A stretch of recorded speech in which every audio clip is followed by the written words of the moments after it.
upset at the crazy stuff animals do. And it's like, well, we did bring wild animals into our houses, y'all.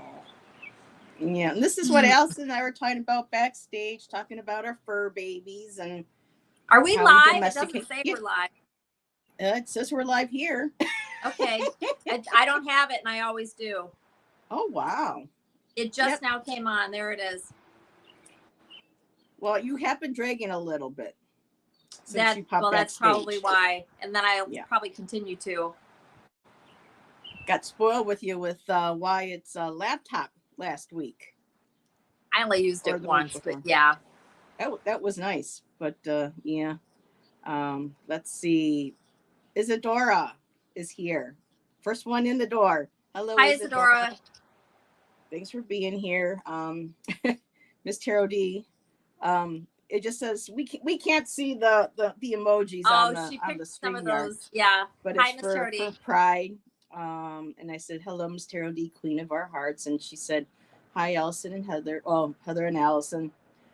Not feeling so well today. Rough day at treatment. Then I had scans scheduled right after, but I'll be popping in and out. And oh, I'm sorry. I told her we just appreciate you being in here. Lots of love and hugs, my dear. Yeah.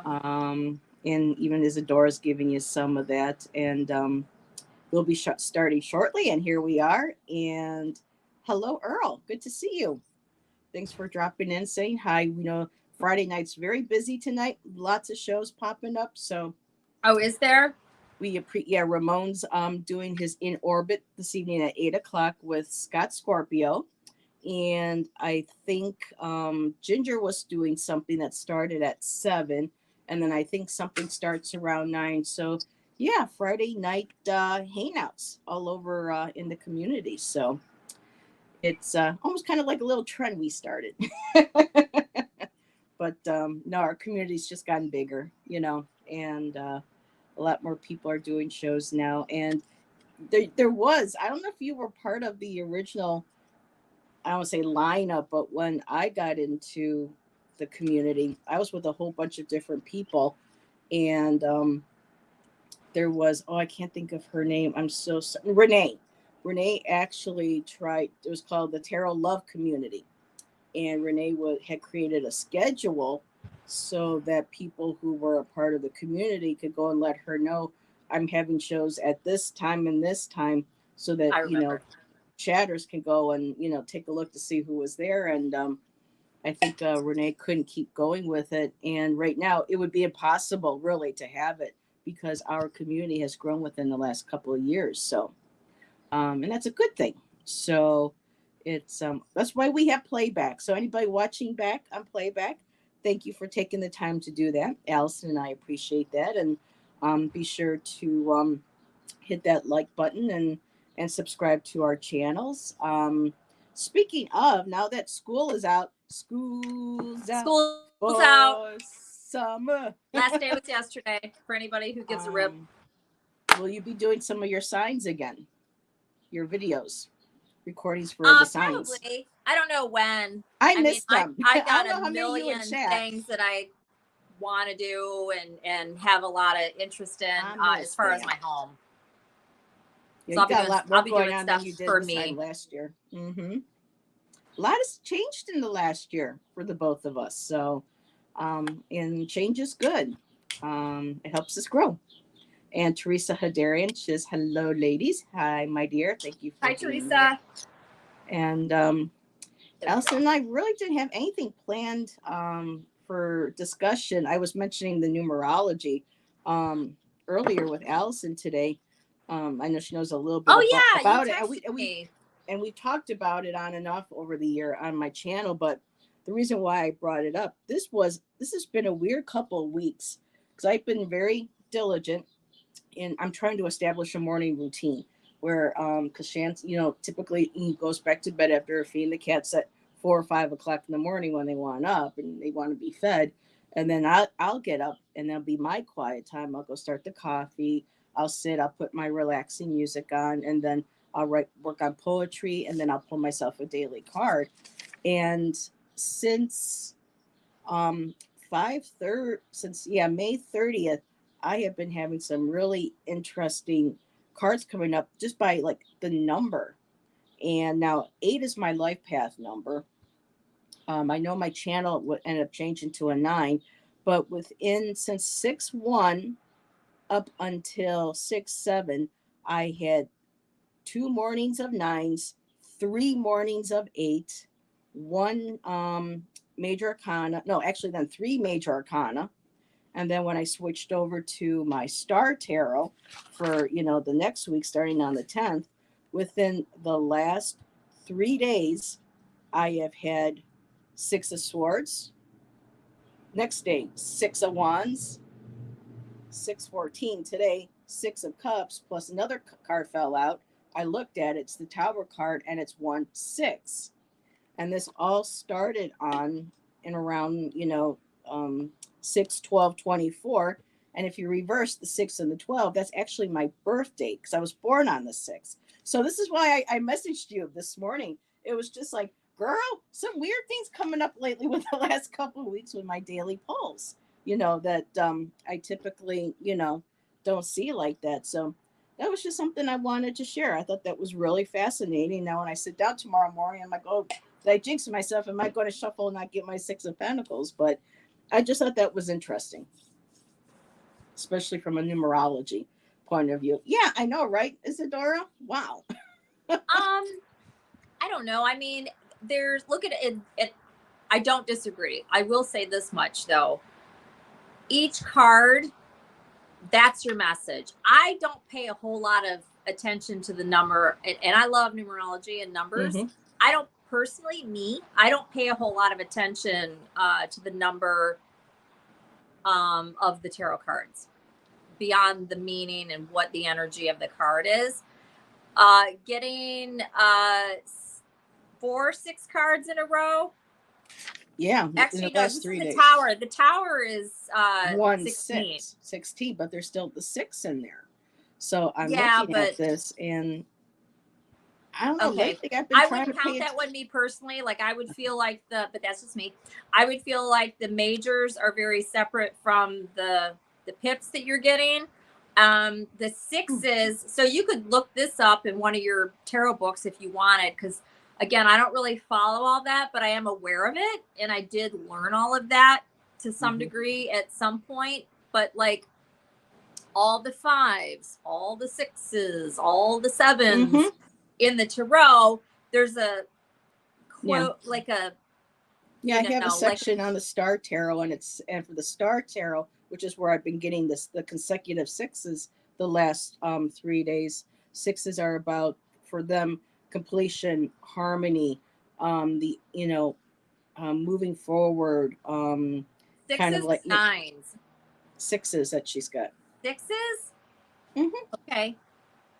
And I know people are going to change a little bit. The Star Tarot is a mix of, because she likes some of the Thoth, which is like the Hermetic Dawn, but she also mixes in with the RWS. So in this book, she goes through decants and mixed mutable. She includes the zodiac, and so it's a thick book. But the 6s, like today for the 6 of Cups, it's about nostalgia, memories. Right, that's classic. So for me, I like the 6s because in general, with everything that's kind of been going on here and stuff, I like to see those kind of cards and those kind of messages, because that means we're being supported through this and things are going to get better. So I was really, especially when I saw that Tower card, I was like, oh, but then when I realized the Tower could have been possibly clarifying the 6 of Cups, means that we've been having some Tower moments again the last week with the apartment, with leaks, all over the place. At least with the 6 of Cups, things, at least in the card, things, someone's moving. Like on the 6 of Swords, you got someone in the canoe moving across the water. The 6 of Wands, someone's on a horse. They're moving through the air.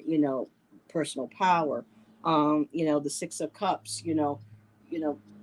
Thinking about being positive and things coming to a cycle and trying to find harmony in the moment. So for me, they've been very uplifting. For me in the mornings. So I don't know, because I know you were interested in numerology for a while. So I just thought that was something I wanted to share. I've been doing numerology since I was pregnant with my son, but it's just not You can apply numerology to just about anything, but just to be like, I've pulled all these 6 cards, there could be something to it. In numerology, it's like caretaking and like familial. That's what 6 is. I know the 6 just of to Wands break is it about way success. down. But as far as the tarot, you would know more about that than me, because I don't look at the tarot in terms of numerology, because I just read the cards and the meanings, and I get the energy off of it and all over. I am aware that there's numbers on there. I have learned a little bit about that, but I didn't grasp onto that. I just didn't. Yeah, I'm not really good with the only numbers numerology either. that I really pay attention to and like a little bit is the majors. And it's just me. And again, we all do, Differently. like, yeah. And I, as you know, like for me, it's just tarot. That's it. I don't do really mess around with any of the other stuff. And I do notice it. I'm not going to say, oh, I don't even notice the number. Not at all. I do, but it's only if it like keeps repeating itself. And like you said, you keep getting the 6s. I would just look at what's going on in my family life, in my home life, what is happening. Exactly. And like you just said, what's going on. And, but you already know all that. I personally don't think that necessarily has anything to do with what's going on. There's only 78 cards in the deck, right? Yeah, and to get 3 6s in a row. It's definitely interesting. And I would just kind of see what else you might get from it, or just sit with it quietly or whatever. I think it's cool. And when I started talking about it, it was 6 minutes into our live, and we had 6 people in chat also. So I thought that was interesting. I'm like going, there's the 6s again. I mean, it's changed now, of course. But. And I'll say this too. So, okay, because we're talking about numerology. Any given number, and again, there's only 9 numbers, right? There's only 9. So 1 through 9, we're taking like the 6 right now as we're talking about it. Where that 6 shows up in your life in numerology is going to be what it's going to mean. It's not like there's just like, it means this. It's hugely different. Like if it's a 6 in your birthday, if it's a 6 in your address where you live, if it's a 6 for a birth date, if it's a 6 for, it could be a lot of different things. I also hear a lot of people talking about the date. The day, like today's what's today, the 14th? So today's a 5-day. And then you have people, but it's June, and then the year, and it's like, right, you have to take the entire thing and break it down. There's also an energy with the month and the day. I just hear people doing it wrong all the time. That's the whole thing. They're like, oh, today's a 222, and it's like, no, it's not. Well, some people believe in 22 as a ascended number. Okay, so 333. Or whatever, a master number. It's 11 and 22. Yeah. And so it's just and again, it's whatever you believe, honestly. I mean, that's how energy works, right? So but no, numerology is awesome. Most of us, I think, if you have a thing for numbers, I've always liked numbers. You'll have certain numbers that you're drawn to, certain numbers you like. You'll have certain numbers show up and appear, like you might be seeing 6s everywhere right now. I think that's about care, love, family, nurture, support. It could be you and your partner, especially because you got the 6 of Cups. There's stuff going on that you both are dealing with as a couple. I would look at it as a really good thing and not necessarily look into it any deeper than that. It's just kind of like the universe saying, we got you. 6 of Cups is really good. 6 of Swords is even a good card. It's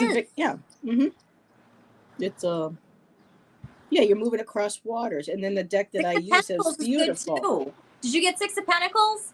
No, that's why I'm wondering. That's why I wonder if I jinx myself. If I sit there tomorrow morning and I shuffle, I probably won't get it, but you just never know. I mean, 3 days in a row without, me putting that intention out there. Oh, I wonder if I'm going to, because sometimes we can, create that. But in this case, it was just like a surprise every morning, because that rarely ever happens. And with that 6 of Swords in the Star Tarot, it's a beautiful card because it's a canoe that's like from the Pacific Northwest, and there's someone wrapped in a seal skin, and they're sleeping, dreaming, and they're in this beautifully painted canoe moving across waters, and two orcas are guiding the boats, and then you have the spirit of the orca in the sky flying over. So, and then on top of that, when I went to go see, stop in and say hi to Val and Marina last night on their show, as I'm coming in and I'm thinking about, the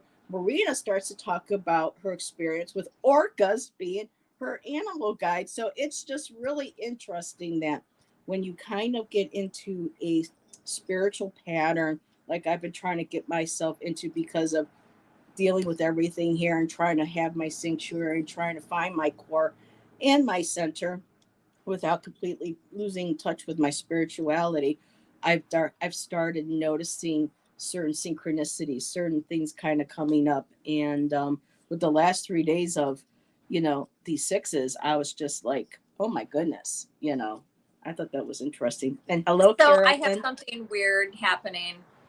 Love to hi, you Carolyn. and Peter. Hope you're feeling well. This is so weird.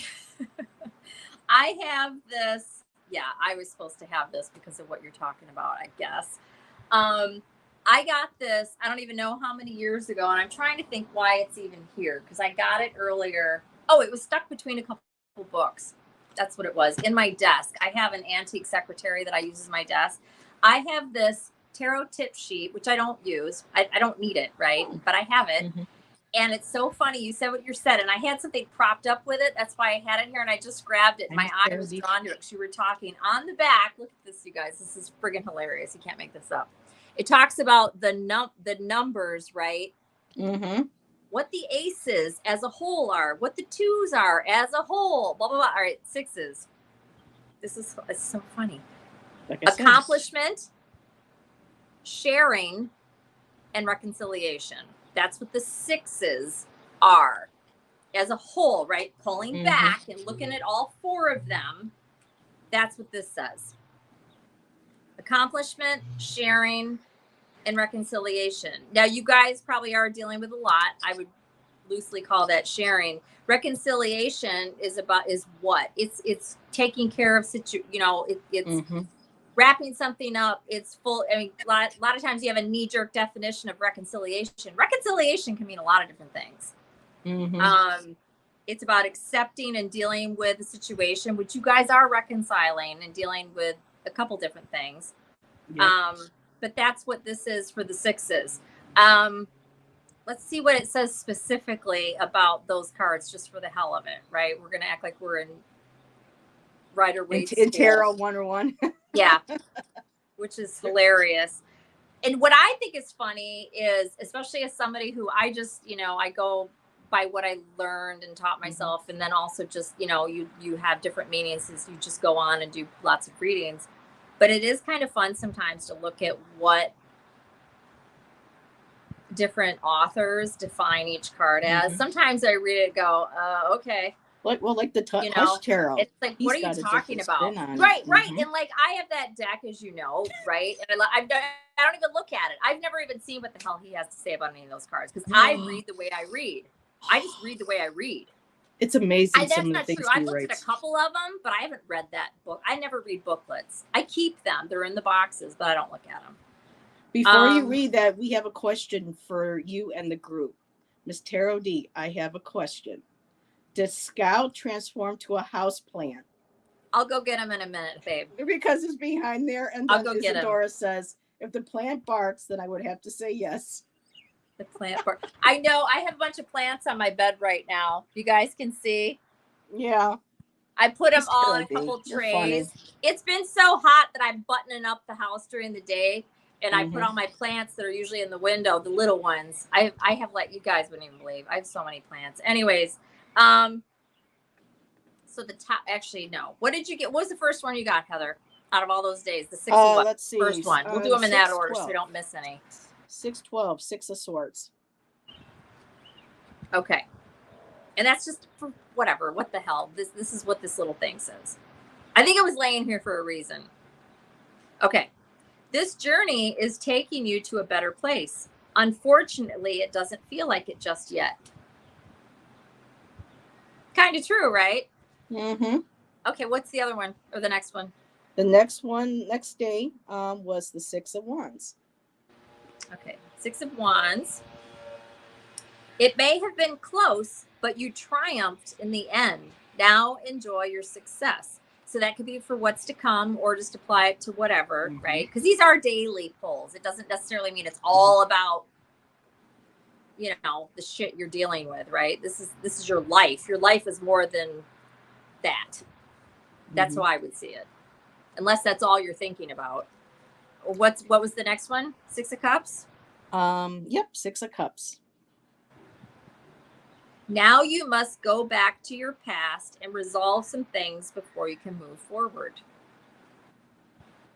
Okay. And then today, the Tower? No, that was, well, no, the Tower came with the Six of Cups today. And I wasn't even going to look at it. And I looked and I said, but there was a 6 in it, 16. And for me, I interpret it as the Tower clarifying the Six of Cups coming out, saying that we've been having all of these Tower moments, and now the Six of Cups is us, coming, things coming together, things moving forward, and things, being worked out. So for me, it all kind of, But then I have something else to add after you're done with that, but I'll let you finish. All right, I'll read the Tower. Okay, I don't think it's anything freaky. So it says, hang on, things get a little bumpy here. You already know that. God, yes. And it says, change can be uncomfortable, but necessary. That's all it says. Yep. And that's it. So that was our lesson for the day. Thank you, Miss Allyson. This is so cute, though. I love this. Check this out, y'all. So it's this little, it's great for when you're learning, right? I got this at some bookstore downtown Ann Arbor. And then it opens up and it has all the majors, right? Oh, that's cute. And they go across and it's just a little snippet. And it was helpful. I did use this a little bit in the beginning. And then the whole thing accordions out and it's every card, right? So the Wands, the Cups, the Wands, the Cups. Yep.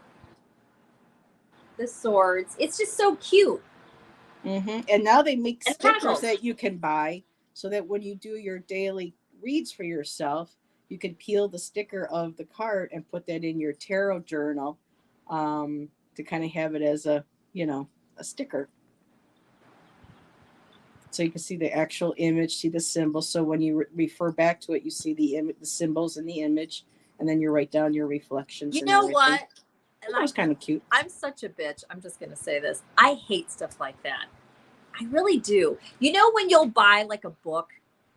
I'm just being honest. Or you know fabric buy, like, from a Joann's? book? You know when you'll buy a book Yeah. or somebody will give you a book? I would never buy a book like this, but people will buy you stuff or gift you a book and you'll open it up and it's all sectioned off each page. It has different font, or there'll be a place to write stuff. Or in the back, there's like a sticker thing. And I hate that. I do. I will never, ever, ever use that book. So when you do your crafting, you don't do anything like that? I can't stand it. I have been given so many books that are like what I just said, and I always give them away or donate them or whatever. And you know what it is? And it's not to be bitchy. I can't focus on it. It's because of that. I'll look at it and my eye is all drawn to different fonts and different colors. And there's this, and there's that. And it asks you questions and wants you to fill out stuff. And what did you learn from this chapter? And that kind of stuff. And I'm like, crap. Just give Allyson a plain, wire, I'll one start subject putting them on notebook. a box and I'll send them to you and be like, here, I'm going to send these to my girlfriend because I don't want this. Girl, I'm trying to get I like shit. Books. I like books like this. This is what I like. Just words. Do you take a highlighter to them though? I never write in my books. Ever. Pencil, especially not marker or Sharpie. This is an interesting subject. And if you do, great, fine, whatever. We're all different, right? I never, ever. The only book, and it's, oh my God, this is so weird. The only book, and this swear to God, this is true. The only book that I have written in is my numerology book. I did. I've written several things in it, and I like gave myself permission for a lot of different reasons. And why do I not write in my books? I don't write in my books because I don't I either. know my opinions and thoughts will change, and I will learn all of it, and I won't want to see that in my books. And plus, then I feel like they're spoiled or damaged, and then you can't give them to anybody. I mean, you could, but like I would never buy a used book that has stuff written in it. Never. Oh, I have. I wouldn't want it. Isn't that just funny? Who? Yeah. I mean, I don't even know who's watching. And I've been starting comments for you too on this. Miss Tarot I briefly review the guidebooks, but mostly go by what the card says to me. Yeah, me too. And I'm Rider Waite Smith, and then other stuff that's just come to me and other readings, and it's an interesting subject, right? Or I think it is. I don't look at the guidebooks. I mean, I just don't. Indita says, I use the books that come with decks as well. Just ask a question and flip open the book to a card. It works. Yeah, no. Nope. But I do spreads. I don't read a card. And I'm tarot. I don't really do. I mean, I have some oracle decks, but I'm really not oracle. You guys know that. I just don't. And Amanda says, I love that. I have a PDF file that came with a tarot deck I bought. It's called the Complete Tarot Guidebook and is very detailed. So she has a PDF file, so no book. I have 2 tarot books that I bought years ago. And this makes balloons happen. Wow. I guess. Okay. That is hilarious. Okay, so wait a minute. Real quickly, so we have this. There's a thumb. We have this. Does that work? No. Yep, there you go. What about the heart? This. That doesn't work for you, though. Yeah, it does. Oh, it does? Yeah, it does. How do you get to do that? And then I have this, apparently, and this makes balloons. Wow. See, Gerald, you're not the only one that can do it now. His is different, though. He's got some button or something that he pushes. He's got, like, a light show. Oh, yeah. Something else. I don't know. He's got several. I don't know. And Miss Tarot D says, do you remember the kids' magazine highlights? Yes, I do. Yes, I do. Allyson just referenced highlights for adult tarot readers. Right? I have cute. 2 tarot card books, though. I have Kitchen Table Tarot, which is awesome for anybody that's interested in learning tarot if you don't already know it. And then I have another one called, I don't even know what it's called, like the Great Tarot Book or something like that. I only have 2. I use guidebooks if needed for decks that require specific knowledge, like the Witch Sister Tarot. Okay. Because certain books this is the thing. You know what I do, and you can do that, of course. Everybody, you do whatever you want, right? As a reader, for me, it's an understanding with my guides. I know I said it at least once, maybe more than that. I don't know. I didn't need to. We're Rider Waite Smith here with every deck, unless something pops out at me. Yeah. I don't read the, as you know, I don't read the pictures on the cards. I don't, unless something leaps off the damn card at me. An 8 of Cups is an 8 of Cups. Period. And Earl says, never a dull moment with Allyson. Yeah, I just, and I do go by how I feel. And we're all different, you know? And yes, you did say hi to Carolyn. Oops. Hello, Lynn. I was clicking on, Dina, and the chat jumped that fast. So hello, Lynn, good to see you. Isadora says the Druid Tarot have different cards than RWS. So yeah, you'll have different books to go with different. A lot of my decks do. A lot of them. And yes, you wouldn't know what they are if you don't know them. So, and let's see. Oh my God, I'm so tarot RWS clone type decks as well. So yeah. I mean, I have those decks. I mean, look at this one. I don't know if oh yeah, I guess I did show it on here. Go ahead. Grab something. See, I love what Jeremy writes because he's connected to the earth, and he connects the cards to this day and age with things that go on in our life. He has a beautifully poetic, like you know, like Alice, I can understand why Allison, even though she hasn't really read the book, this is very Allison's attitude when she reads, is like, I'm not all sunshine, unicorns, and rainbow farts, or rainbows and unicorn farts. You know, she, you know, will I read just and say she will rainbows say, and unicorns. I don't do rainbows and unicorns. Yeah. Mm-hmm. but Yeah. when with Jeremy, he does, he makes sure that there's a, you know, if there's something positive or if there's negative, he doesn't sugarcoat. He will come out and he will relate that to some part of nature. What? You'll pick up on the energy, whether it's a light or a heavy reading, though, period. For me, oh my again, goodness. everybody reads differently, connects with their spirit team differently. I've been using this one a lot the last week or so. This is just a very, my sister got me this. Mm-hmm. It's Rider-Waite Smith, but it's like the box was super plain. And Okay. I would consider this a copy of anything because it's just Rider-Waite Smith. Mm-hmm. And but I love the. Oh, sorry. I like how the cards feel. I have She turned Scout into a plant. Trays and all of my little 2 trays and all my little plants are sitting on it right now that are usually all in my windows. But we've had a couple hot days, and so I've been bringing my blinds all the way down, shutting the curtains and everything to keep it as cool as possible. And Amanda says, I do love Oracle decks. I think they add to a reading and give more information that goes beyond tarot. I'm going to do a collective reading and record a video and post it to my channel. Hope it helps. Well, there you go. Thank you, Amanda. So yeah, for me, well, I mean, Allyson has the African Rising Goddess, and when she's drawn to that deck, she absolutely loves it, and it's an Oracle deck. So it's not that's saying that one type of like tarot, Oracle, or Lenormand one is better than the other. They just have different systems that lend themselves to different type of readings and different types of people's energy. Yeah.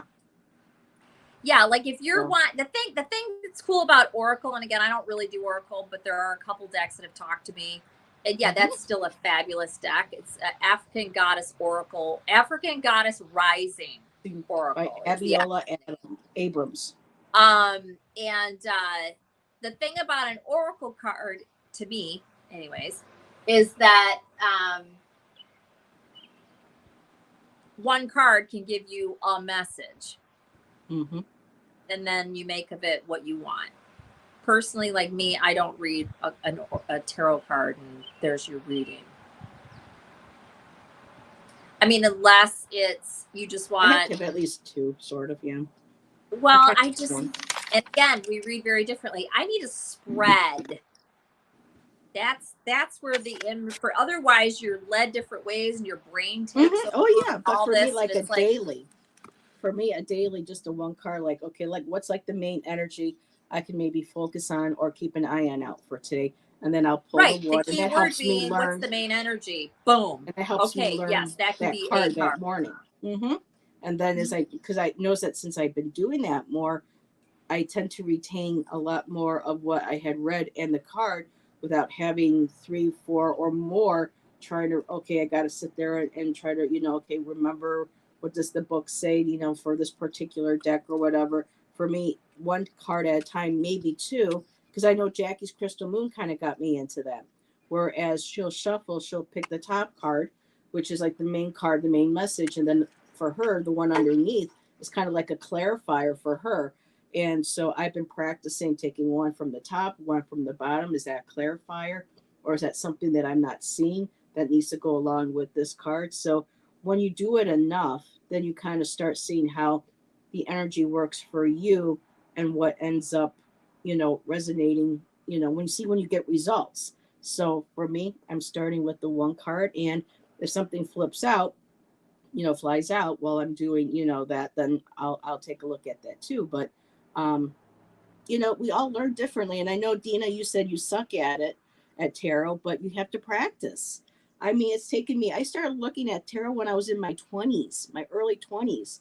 Only now am I really starting to retain certain information. It's not easy, but when I started in my 20s, there was only one way to read.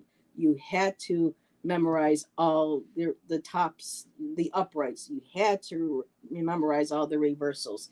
You had to know the negative, the positive, the neutral, and you had to. I mean, for me, it was just overwhelming. I couldn't handle that much, and so now, all these years later, I got brought back into it. And I think it's because people are over the years have expanded. People have um, what's the word I'm looking for? They've explored tarot. They're bringing it more into this day and age, and it's becoming more acceptable now. You know, I'll give an example, kind of like with solitary, Wicca, witchcraft, or pagan practices. One person's way of doing ritual. When I first started, this is what you had to do. You had to call each quarter. You had to call the guardians. You had to call the da da da da. But then, as you develop, you learn your own personal connection to spirit. Like you learn your own personal connection to your cards. And so, again, we're all different. And I'll be quiet now. Hi, Peace Mama. You're not late. I was just going to say the funny thing about that is that you're a rule follower, which I get it. And I am too in certain parts of my life, like at work. But the reality is you could have done that then, now, or you could have done that then, what you're doing now. I didn't know. Follow any effing rules. You were told this, you were told that. Whereas like me being me and how Allyson is, I just pick the deck up. Be like, I'm going to do it how I want to do it.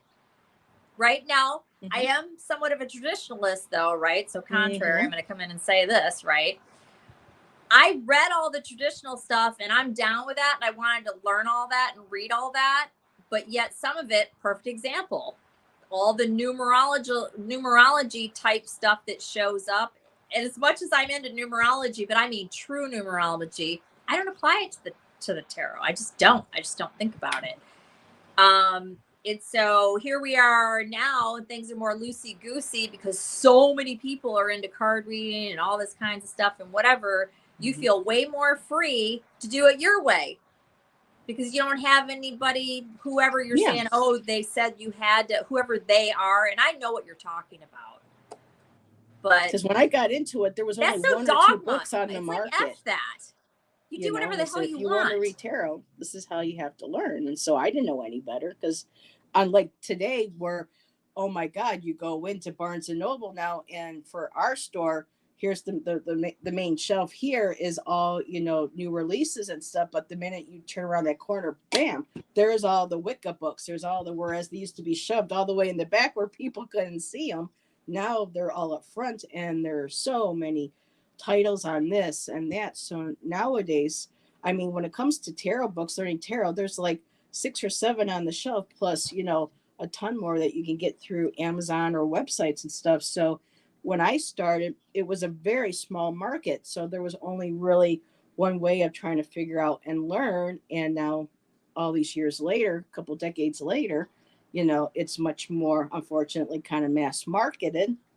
It's kind of become, part of the, it's nice that it's, more in social circles and more acceptable. But then at the same time, you're seeing pretty much almost every Tom, Dick, and Harry throwing a book out with the word Wicca on it or witch. You know what I mean? It's just the market's really oversaturated, in my opinion. But, I have to digress because if I were to write something that I want to put out, someone might say the same thing too. But it's just like there's just so many books now that when you go to look up one book, you got Amazon or Etsy or them throwing, hey, what about these 10 books, or these 5 books? And so it's just sometimes it's all about mass market now, mass marketed spirituality. Kind of. And Peace Mama says she's digging this conversation. Okay. I'm just going to go up a little bit because sometimes I go on tangents too. So I apologize. And Amanda said, yes, I do understand, Allyson. I have the Awakened Soul Oracle that speaks to me a lot. I will look into the Oracle deck you mentioned. It's beautiful. It's the and let me just say this gorgeous. About. Go ahead, Heather. Sorry, and then I'll say. No, I was just gonna say that the deck is gorgeous. It's not something I would buy, but as being an artist, the colors are rich, they're saturated, they're vibrant, they're beautiful. Yep. And you can see that Allyson really resonates and loves it because her eyes light up. So when you have a deck and you use it and you feel your spirit awaken, you feel like people can see that light in your eyes, then you know you have a spiritual connection with that deck. And that's what I'll say. This is the thing about oracle decks, and it's true with tarot too, but yet it's just different. For me, and I know it's true with a lot of other people, I have to have an actual, true, valid, palpable, even connection with the deck to use it. Period. If you ever see me using a deck, it's because I have a relationship with it, and I can, boom, I can just read it. You have to sit and think and stumble around and look at stuff and whatever. You're not connecting with it, in my opinion, right?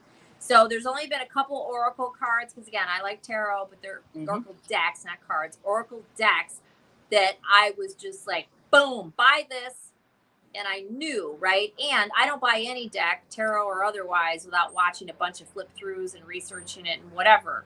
Yep. I recommend that. So everything that I have, with a few exceptions that I got years ago, I use. The African Goddess Rising Oracle deck, without going into why, really I connected with it at a time for something that was going on in my life. But I still really, really like it. It's a beautiful deck. And that deck, for me, part of it, and I've only done this with a few decks. I always do a certain little thing with a new deck, of cards and whatever, with my spirit team and all of that. That deck, I actually sat down and did a little ceremony, if you will, with the orishas that are in that deck. So that's why it's so powerful. And it's not that you're actually connecting with the goddesses, if you will, that are part of that deck. I really do believe that. And so you get some really powerful messages in there. I pulled some cards for some people, and I was a little like, to read it, because that deck doesn't screw around. It'll tell you some shit that'll scare you. And not everybody can handle that. A lot of people want to come in, and like you're saying, they want rainbows and unicorns, and they get all hurt and upset if you read them something that is going to make them look at their stuff. That's not a deck for everybody. And really quick, Jane, honey, I am so sorry. Chat jumped up. I was highlighting your comment to share with everybody I'll grab else's. that deck. I'll be right back. And it hit banned user. So, Jane, I'm so sorry, sweetheart. Hopefully you can come back in a few minutes. I didn't mean to do that. So yeah, Amanda, she's gonna go grab that deck. Jane, I'm sorry. I've gotten really good at not doing that, being really careful. But the chat just really jumped. So my bad, girl. Let's see. Beth says, I'm trying to apply astrological correspondences. So yeah, when Allyson does readings, I've noticed her looking at her cards and mentioning certain signs that she thinks is the astrological as well. Let me say this much. So you do what is her name? What's her name? That's Beth. Beth. So yeah, Beth, I do it sort of, right?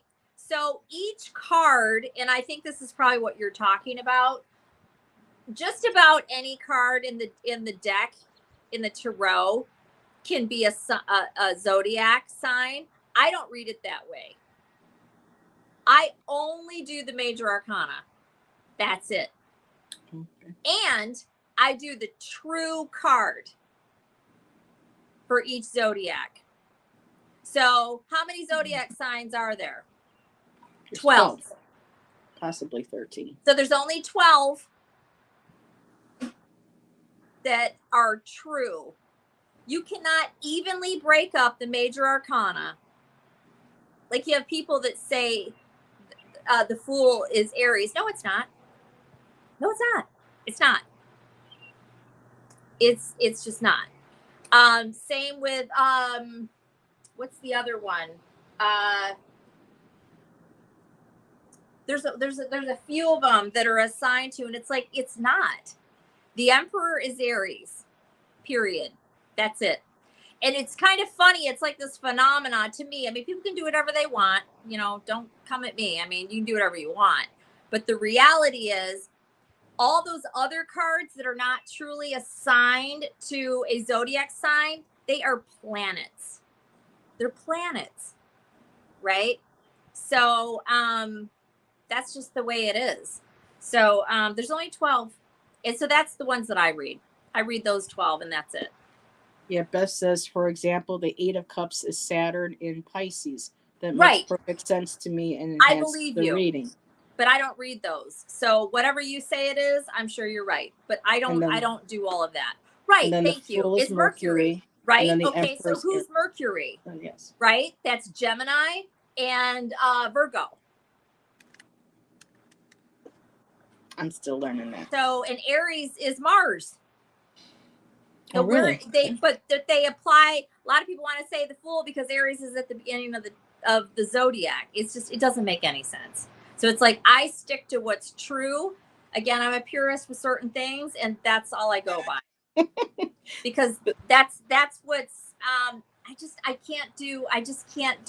I got to do what's real and accurate. And Amanda says, I love your attitude. I can see Allyson picking up a deck and reading the little book and tossing it across the room saying, to hell with that. Yeah. Yeah, that's stupid. Yeah. Mm-hmm. No, it's true. Isadora, in regards to oracles, it's a more relaxed way of interpretation of the tarot. I think that's what you mean by with oracle. And then Amanda says, very true. I want to be helpful and also be truthful about it. Yes. So, yeah. And then I accidentally kicked Jane out. The chat jumped.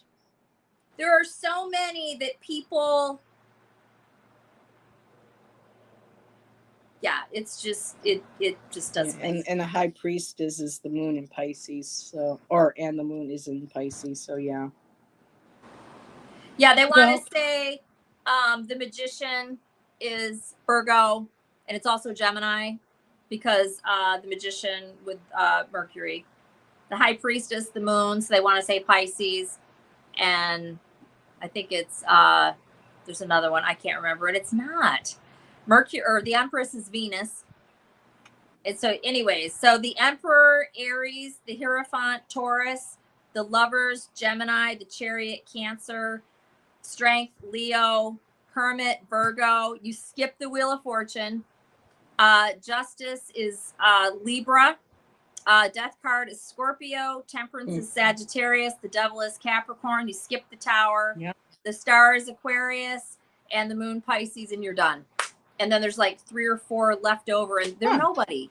They're not. Yeah, it says here, this book here, the Tower is Mars, Scorpio, and Aries. Right, which would be Aries and whatever, and it's not. It's just Mars. And in here, the Empress is Venus, Taurus, and Libra. And you can't see the Heather. I mean, you can. This is the problem, though. Okay. Then it's not even. You would never have any zodiac sign that has 3 cards, but another sign has 5.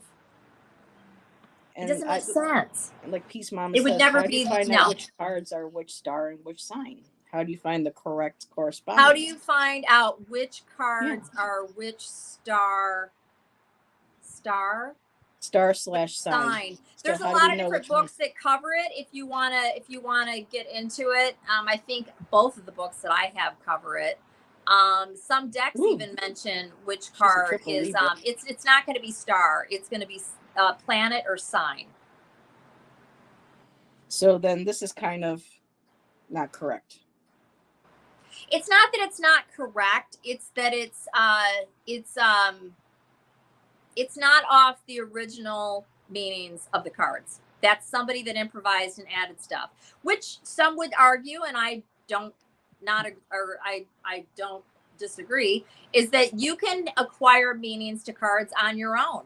Maybe to you, the magician is Gemini. Great, that's fine, but that's not the traditional, true, intended meaning. It's just not. Okay. And in this book, she doesn't even mention the zodiac sign. So, okay. Also, for let's put it this way. Let's say you have, all right, you have the magician, right? Which is Mercury. I'm going to grab something. Okay. Well, you could say Mercury, so that's Virgo and Gemini. Okay. Well, that's, you may have Mercury, you may have Gemini and Virgo in your chart. It doesn't have to be your sun sign. It could be your moon, your rising, your Venus.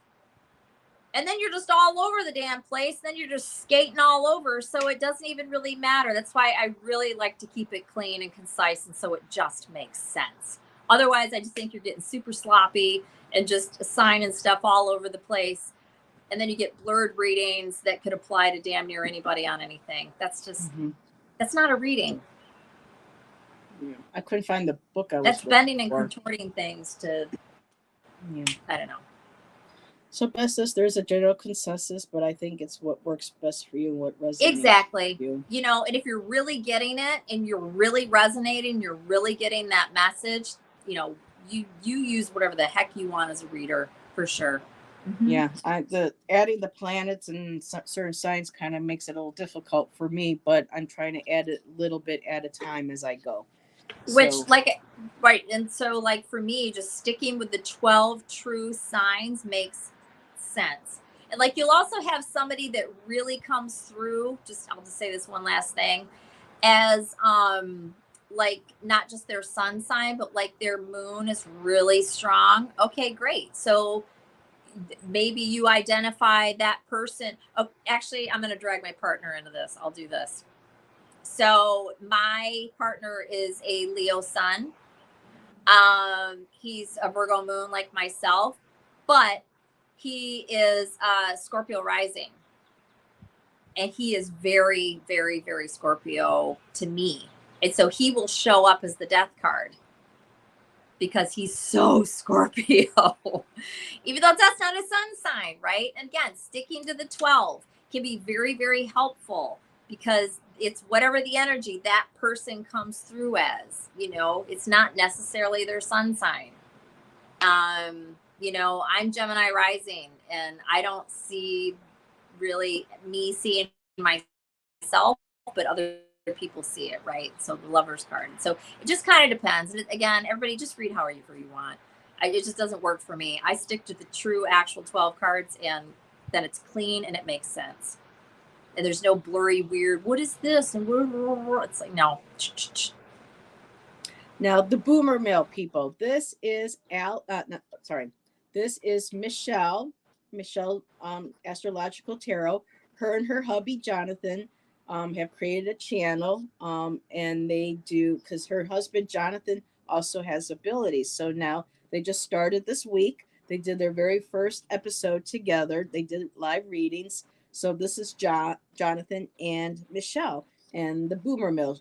He's a boomer and she's a millennial, so they called it the boomer mill. I think that's so creative and fantastic. So hello, Michelle. Hello, Jonathan. Happy Venus Day. God, we got a day for everything now. Happy Venus Day. I don't know what that means, but Happy Venus Day. I mean, that's your love planet, right? That's your love language, your Venus sign. But my Venus is in Aries. I have no idea where mine are. Whoops, my wrong account. Venus in Cancer. And boy, is it ever. Let's see. Lynn, remember the Peachy folders? I don't know what a Peachy folder is. Peachy folder. Does that go back to what we were talking about, books and how they're I don't know. I have no idea. But I don't know what you mean. So no, I don't welcome, remember. Michelle. Hello, my dear. And Michelle, she does the Vedic astrology. She knows Western, but she is strongly she knows she can say every word, every mantra. It just comes flowing out like it's her natural language. So Michelle does daily readings, shorts for sidereal and the Vedic, and I've tried to listen. I just get lost. Sometimes I'll go in there and go, well, you got to know it. And if you don't, it's not going to make any sense. And she's really, really good at that. So that is on my bucket list. I'm not sure what type I want to learn, but once I've retired, I'm going to embrace astrology and I'm going to learn that shit inside and out. I've already, yeah, I don't have the time or the bandwidth or anything right now to do it. And there's so many different types. Yeah, Michelle is a freaking amazing astrologist. Yes, she knows her stuff really well. It's, yeah, when you know it really well and really, really know what you're doing, it's amazing how accurate it can be. It's really freaking wild. Mm-hmm. Yes, and Michelle is freaking gorgeous. Yes, Miss Tarot D, she's gorgeous. Michelle can wear any color, any jewelry. I mean, she's gorgeous. I think I know who that is, but I'm not positive. I think I know who that is. Yeah, but trying to get Michelle to join us on a Friday night because of her love for astrology and you learning astrology and having an interest in astrology, I thought it would be great to have Michelle on and talk about astrology some night. So Michelle, when you and Jonathan work out all your techie stuff and your I think your PT and stuff for your shoulder, give us a holler. We would love to have you on and share about the Vedic astrology. I could probably do me some good too to learn a little bit about that. So yes, Miss Jane, I'm sorry. It was an accident, my dear. I want to go highlight your comment about for Jane, she Oracle. I think Jane, you said Oracle doesn't resonate with you. It's the tarot and the Lenormand that works best for her and her understanding with that. So, and Jonathan is here. Looks like we've got the account. There we go. You know what you don't see anybody using is the Kipper. I have a Kipper. I know Ramon has a Kipper, and I think Jane, you have a Kipper too. I'm talking about people that do Kipper and know it. I don't see anybody doing that. It doesn't mean it's not happening. Mm-hmm. But you know, I mean, they're really good at it. They know it. They use it. They apply it. They're not trying to figure stuff out. They're like, boom, just they can read it. I haven't seen anybody do that. Yeah, I have one too, but. So Jane, if you are going to do a show where you use or you have done a show with a lot of Kipper, she reads Kipper. She just doesn't. Whoops! See, again, it jumped. I read Kipper, just not online. Okay, Jane, gotcha. And Beth says, I see the tower as Mars and the Emperor as Aries, which makes sense to me because the Emperor builds and then it gets destroyed. Different ways of, I guess, like we said, we all see things differently. And I read the cards that are like the tower, it's Mars. I just read the tower. Hi, Kristen. I don't pay any attention to, and I do know the planets, not for all of them, again, because I don't really pay attention to that, but I do just by happenstance, especially the ones that are Mars, because I'm Aries, but I don't read it as Aries at all, because it's not Aries, it's Mars. Yeah. So she's going to join us when she can, when things get settled on her place. She'll join you and I on a Friday to talk about the Vedic.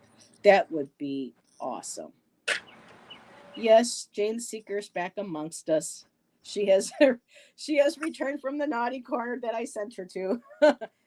Oh, but Jane, we love Jane. I was thinking about you yesterday. I was Chan and I were driving, and I had a mix on, and Crush by Dave Matthews came on my playlist, and I was like, oh, there's Jane. I gotta check my candle. I'll be right back.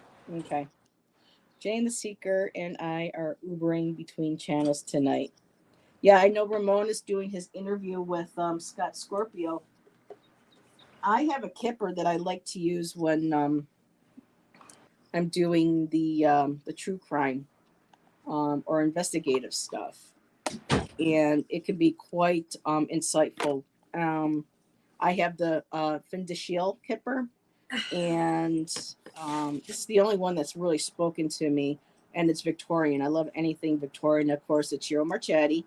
And so if I'm doing something paranormal investigative or a case or something, because of the different people cards and law being involved in wealth and all pretty much aspects. Like, I love this card, the false person. She's just so cool. I love that. So the artwork too has to speak to me as well. So this is the Kipper that I use. And typically I don't refer to the book. I just read it as, okay, unless something doesn't quite make sense, and then I'll look at the book and there might be something that they consider with the card that I didn't consider, and I'll look at and go, okay, now that makes sense. But yeah, I mean, can you imagine growing up in the Victorian era and living in a house like that, just absolutely beautiful. Beautiful, beautiful, beautiful. So, but yeah, and you know, Beth, I don't pull it out too often, and I've been on Etsy. I just haven't found a Kipper deck that are. I'm a bit of an art snob. I really have a specific kind of, I don't know, specific kind of taste. But if the art doesn't resonate with me, or at least I'm just like, no, I'm not going to get it. So for me, um, you know, See, that's what I'm saying. You have, for me, you have to mhm. connect with the deck. Yeah. Which is the art. It's how it feels. The card stock. For me, it's the whole. Anyways, this is the deck that I said I was going to go grab. I was just going to show you guys. Again, as you know, I don't do Oracle, but this is one that I had to get. And for whatever reason, I don't know, absolutely loved it. And I actually read the guidebook. And yes, like whoever said on here, but usually I'm going to throw the guidebook across the room. Yes, that's me. But this, for me, I couldn't read it intuitively because I don't know these Orishas, these goddesses. I don't know them or what their message is. And actually, if we do any card pulls later, I'll use this just for the hell of it. And yeah, we're at 9:00. You're free until 9:30, right? Yes, yeah, I am. So, and Beth says the Fyodor Pavlov has the most incredible card stuff. Oh yeah, she's in love with the Fyodor. Here we go. She's like, oh, yeah. Right here. You hit her happy nerve. Yeah, she's just like, oh. This and the Hush are my two favorite decks. No brainer. Yeah, the Hushes, you know, Allyson and Ginger made me do it, and I'm so glad they did. Yeah, not Allyson. You know, I don't know why they used, and I'm sorry, Jeremy Hush. I don't know why you used that picture for the cover of that box, because honestly, that world card is my least favorite card in the entire deck. Oh, I thought that was the High Priestess that he used on the front of the deck. Let me see it. Show me the box. Oh, yeah, it's right here. I keep it on my top shelf. Is it? Oh, I'm sorry, babe. I thought you had it out. No, I have it on. Well, I do have the deck, but the box is. That's the High Priestess.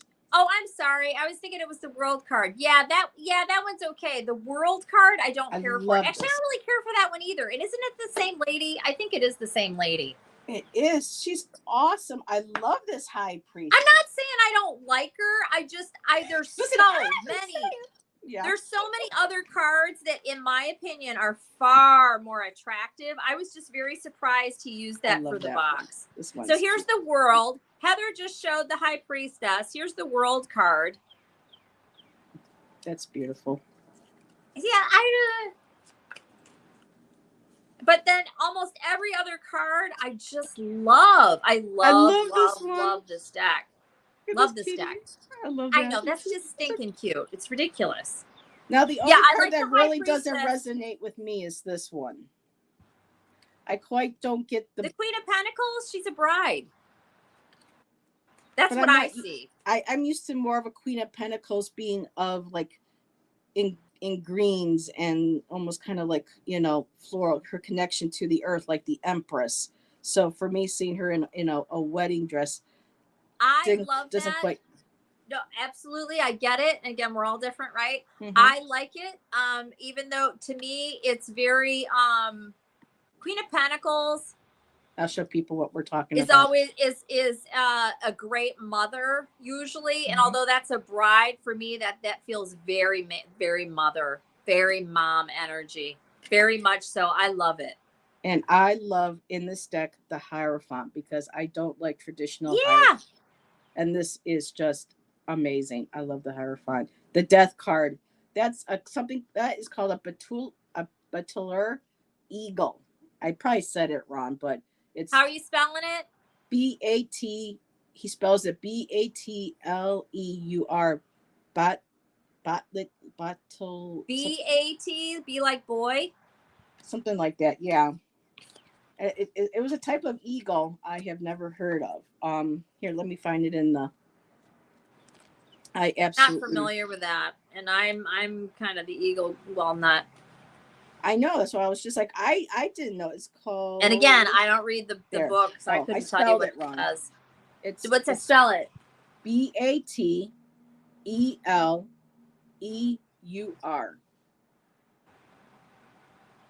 The bet Battelior. the battelier, yeah, eagle is a powerful Never heard creature of it. who can soar to lofty It's probably heights not here. It's probably a European bird or something. other birds merely dream of. The star. That's interesting. Yep. Love So it. if you're learning tarot, this is not the deck for you until you learn the basics. But then once you do, then you know. So I look at some of those, I go, oh wait a minute, that doesn't. That's a wands. That's a so yeah. You just gotta get familiar with it. That's the magician. Her with her wolf. It's a falcon hawk type bird. Kristen said. Okay. Yeah, it's a Oh, falcon. this is how you. This is how When you I pronounce looked it. at it, I'm like, I don't think it's an eagle. I was going to say that, but yeah, I think it's a falcon. It says here, Ba Taylor. That's how Beth says you pronounce it. Ba Taylor is how it is phonetically. Batelure. Bateleur. Yeah. Lure. Lure is lure. Unless she's spelling it, but yeah. Look at. I know I've shown this before. I know. That devil I love card. that. That's the cutest devil card I've ever seen ever. And the Queen of Yeah, of Wands Queen of is Wands. really cool too. I love how she's tipping the arrow. And Miss Tarot D. Interesting. I would never equate Allyson with that style of artwork. Oh, she loves death and decay. Oh yeah, I do. This is totally Allyson. Oh yeah, I love it. And anything with ravens and crows and anything corvid, it's right up my alley. And but the way it's all done, Queen of Pentacles, and like skulls, I've got so many skulls in my. It's just it's just I don't know. It's just a thing. But anyways, Beth, I don't like the Five of Wands just because everybody knows how I feel about snakes. But yes, I don't like snakes either, but I don't in real life, but I don't mind artwork and everything else snakes. It's just real life snakes that I don't like. Yeah. And Empress says, I see the Empress as the mother, grandmother, and the Queen of Pentacles as a younger woman who is single, that is strong and independent. Yeah. This is Justice. And they're all very cool, but the major arcana to me are the most beautiful of all of them. They have a little extra something, all of the majors. Mm-hmm. And like, look at this. This is the King of Swords, this pheasant. Mm-hmm. My dad loved pheasants, so I see pheasants have major spurs just above their talons. And I'm guessing that's why they use the, I don't know why else. But again, I didn't read the booklet. Maybe the booklet says why. And I love cardinals, and I love this Three of Pentacles. Excuse me. The expression on the bird. They look like female cardinals, don't they? Well, the females don't have that much red in them. Ours do here. Ours is more of like a brown white with a little bit of like a little touch of ours red. Are brown and red. And they're brown and red, but the males are strong red, and the females have the brown, red, and the tiny little like orange. I mean, they're beautiful. I mean, yeah, when I went to Arizona, it was so cool because I grew up with blue jays, like the regular blue jays you see here, but in Arizona, their blue jays are like a dark blue with like a black head and white eyelashes. Totally That's cool. Stellar's jay. Oh, okay. Yep. They're all related. Blue jay, Stellar's jay, and what's the other one? Blue jay, Stellar's jay. And the strength card is pretty cool too. It's got bats in it. I love the design of the card.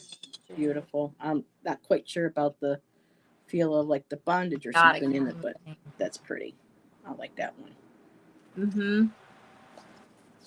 But yeah, the Emperor is awesome. Yeah. I mean, it's a beautiful deck. Mm-hmm. Yep. And this, of all things, is the King of Wands. And I'm like, it's a female space, but then again, we're looking at the bird, the male bird. So, but yeah, it's just very cool. He writes in a bit of a poetic way too with some of his. Oh, and for me, this card gets me every time. She's there with her eye just like, and the bird's got like a needle, and it's almost kind of like, is he gonna stick the needle in her eye or sew her eye shut, because there's a little bit of thread attached near his needle. So every time I see that card, I'm just kind of like, oh, but still, it's a cool card. I love it. I love them And the all 10 pretty of much. Cups is very cool. I saw my heron today too at the water. He flew right by me and landed. Oh, did you? I was like, yep. I have a heron now that you know, it's probably not the same one, right? Well, yeah, but there's still I don't know. I'm just teasing because the way you said it, I'm like, I really doubt it's the same one. I mean, So it could be. Tom is here, and he says, I just picked up the hush because Heather pushed me over the edge on it. Well, You'll love it. Finally, a hashtag Heather made me do it. But Tom, you got to admit that even the book is just his perspective, and you know, the because it gives the background a little bit of why he might pick certain animals or why he chose the weeds. I got it about a year ago, and I still use it like daily. I think I'm going to keep this out now. I wasn't. I figured if we were going to do readings, didn't think I was going to use this deck, but I think I'm going to keep it out now. I'm all excited about. And well, we got Tom up here. Tom, Early Ritual, and Mr. Jeff, Tarot Asked Backwards. And I will be getting together tomorrow night at 8:00 for our Saturday night chill chat. And guys, we haven't done it since March. Can you believe it? So it'll be nice. Everybody's welcome who knows what we'll be, chatting about. I have a few ideas, but let's see what's aggravating. Peace, Mama. People not believing in tarot, thinking it's bad. Yeah, we still have some people that feel that way. I'm sorry. That is just hilarious. So many beautiful. Sorry, not sorry. I need to change my name to Pokemon Tarot because I need to catch them all. It's the devil card. It's the devil. You work with the devil. Yeah. No. Okay. Well, that one night we were talking and we mentioned that, demons in chat, that, we've had, some of us have experiences with demons, and evil spirits. And we had someone jump in the chat and yell at us that demons aren't real. And then they left. To me, it's just, the same as someone saying, oh, the devil. Whatever. I'm just talking about people talking about the tarot being the devil. It's like, F off. Go away. Go get in your hole and bite your nails and be afraid and just go away. Ramon, you're done already. Hello. Hey, Ramon. So, we're getting some peeps in. Yep, most do say that about tarot. It's the devil. So it's so dumb. I'm sorry. I just can't. I have no patience for that at all. It's just so absurd and ridiculous. The devil's Uno deck. Yours, right? It's just so dumb. Oh my God. Well, Allyson, we're at 9:16. Did you want to maybe pull cards for the collective for everybody this weekend, or just sure? I'm gonna pull just for the hell of it. I'm gonna pull for my African Goddess Oracle Rising deck. For the collective, I don't know if we're just doing a collect. Actually, maybe I shouldn't, because I don't know what the heck. I know you haven't used it in a while. And am I using up one of my good incense just for one pull? I gotta order some more of this. Well, you can just light a stick. I also keep. Now I'm burning a cone. Bottle. I haven't. My Florida water. I love that. I need to order more of this. I really like this a lot. All right, I'm gonna pull for the collective from this deck. I don't know what the heck I'm gonna get for, but I'll pull. So, Tropical Empress Amanda, and Allison's going to use that deck. So, all right, let me mute really quick. Okay. Let's see. Do I want to use this deck or do I want to use a different one? Actually, I'm going to pull from my Mystic Palette Tarot.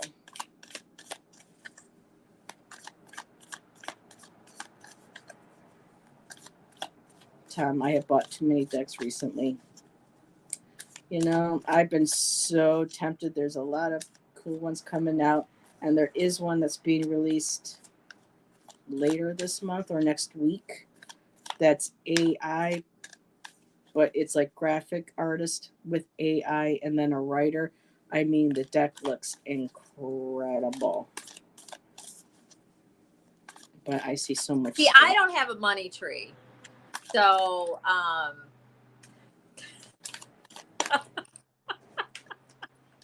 gotta get one of those.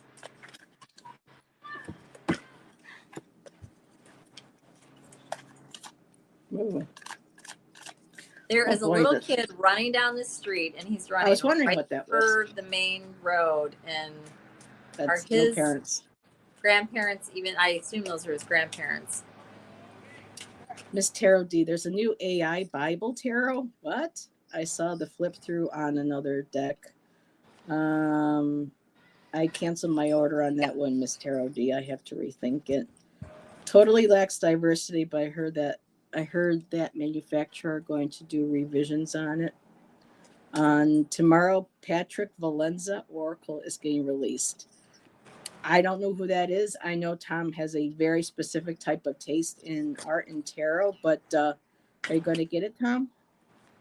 And Beth says, my backyard is so fun to watch right now. Birds, crows, bunny, squirrels. I hear you. Frolicking. I wish I had that. My property here where I live, and we're right on the Huron River, it's gorgeous. We have so much over here, and I'm pretty close to a fairly busy road, and thank God I always call and ask for them to not go towards the road, because but yet I still want to see, and yeah, there's a lot of activity. Well, this is, here I go again. It's a blessing. I agree. I love seeing it.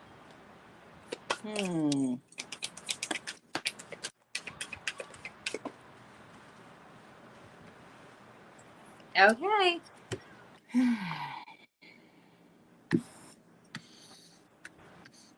So I have 5 cards that wanted to come out. I'll go first because I only have 1. How's that? Do you mind? And it's usually reversed. Allyson does the spread, and I pull just a couple. Well, it's an oracle deck, so I'm only going to pull 1. Do you mind if I go? No, go ahead, honey. Okay. All right. So this, and I will read it, you guys. So that'll take longer because I'm actually going to read it. Again, I don't do oracles, but we're doing this just for the hell of it. And this is an amazing deck that anybody's looking for. And again, always get a deck if you're drawn to it. Watch the deck flip throughs, spend wisely, all that kind of stuff. But if it resonates with you, you will not be disappointed. It's a beautiful, beautiful, beautiful deck. It's by Abiola Abrams. It's called the African Goddess Rising Oracle. It was available recently. I don't remember which site it was. It was really inexpensive. It was like $18.99 or something crazy. But anyways, the card that I pulled is Abol Nimba. If I remember correctly, I learned how to say all of these when I was really using it a lot. And the key word on this card is harvest. And again, this was for the collective. And so let's see what it says. And I'll actually read the entire thing. So, Goddess of Harvest, Baga of Guinea. The temple is the high priestess, and the element is of water. And who this person actually was, I believe this was no, this one was not a person. Some of them were people, some were goddesses, some were orishas, that kind of thing. This one was a goddess, and it says Abol, that's her first name, A-B-O-L, it's hyphen Abol, is a Baga fertility goddess, and Nimba is her living spiritual healing mask. Together they embody the sacred feminine and abundance. So this is the message. The guidance message is give thanks. You are being blessed. It is harvest time. Pray attention, not pay. Pray attention. A season of great harvest is a season of great epiphanies. You are prospering. And then the embodiment message. Harvest is when you reap the blessings that you have sown. The harvest is not just the fulfillment of your dreams, but the creation of them. Your thoughts, your imagination, the blessing of you being here another day on this earth, That is all harvest. What seeds of generosity, love, support, and goodwill can you sow in your community to create a bountiful harvest for all? Question mark. And then there's a goddess declaration always for each of these cards, which is basically like a mantra. And it says, we are always prospering. And so that's the message of Abel Nimba. And it's number 43 for anybody that cares. 43. And that's what I have. Lovely. So everyone's been talking about impulse buying in the chat. Don't do it. Yeah, how can there be a Bible tarot? Weird. I agree with you, Peace Mama. But you know, the Heaven and Earth deck that I have, that I was looking at the book, is actually, they incorporate Christian iconography. The High Priestess. If I can just show that really quick, if I can find her. Watch, now I'm not going to be able to. But there are references to, I mean, it is called Heaven and Earth tarot. There's a cool oracle deck called Heaven and Hell Oracle, by the way, for anybody that's interested. Great, now it's not going to. Alrighty, I'll show it on another night. But yeah, there's references to that. So for me, I kind of, again, been pulling double numbers.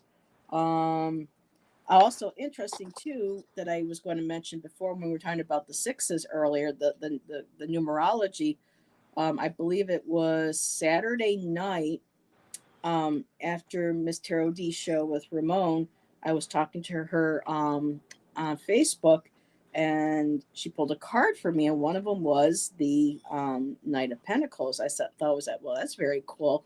So it was either the day after or the 2 days after I decided to start pulling the cards for myself, and that was the exact same card that I got, not from the same deck, but I also got a Knight of Pentacles. So either they're doubling or they're tripling.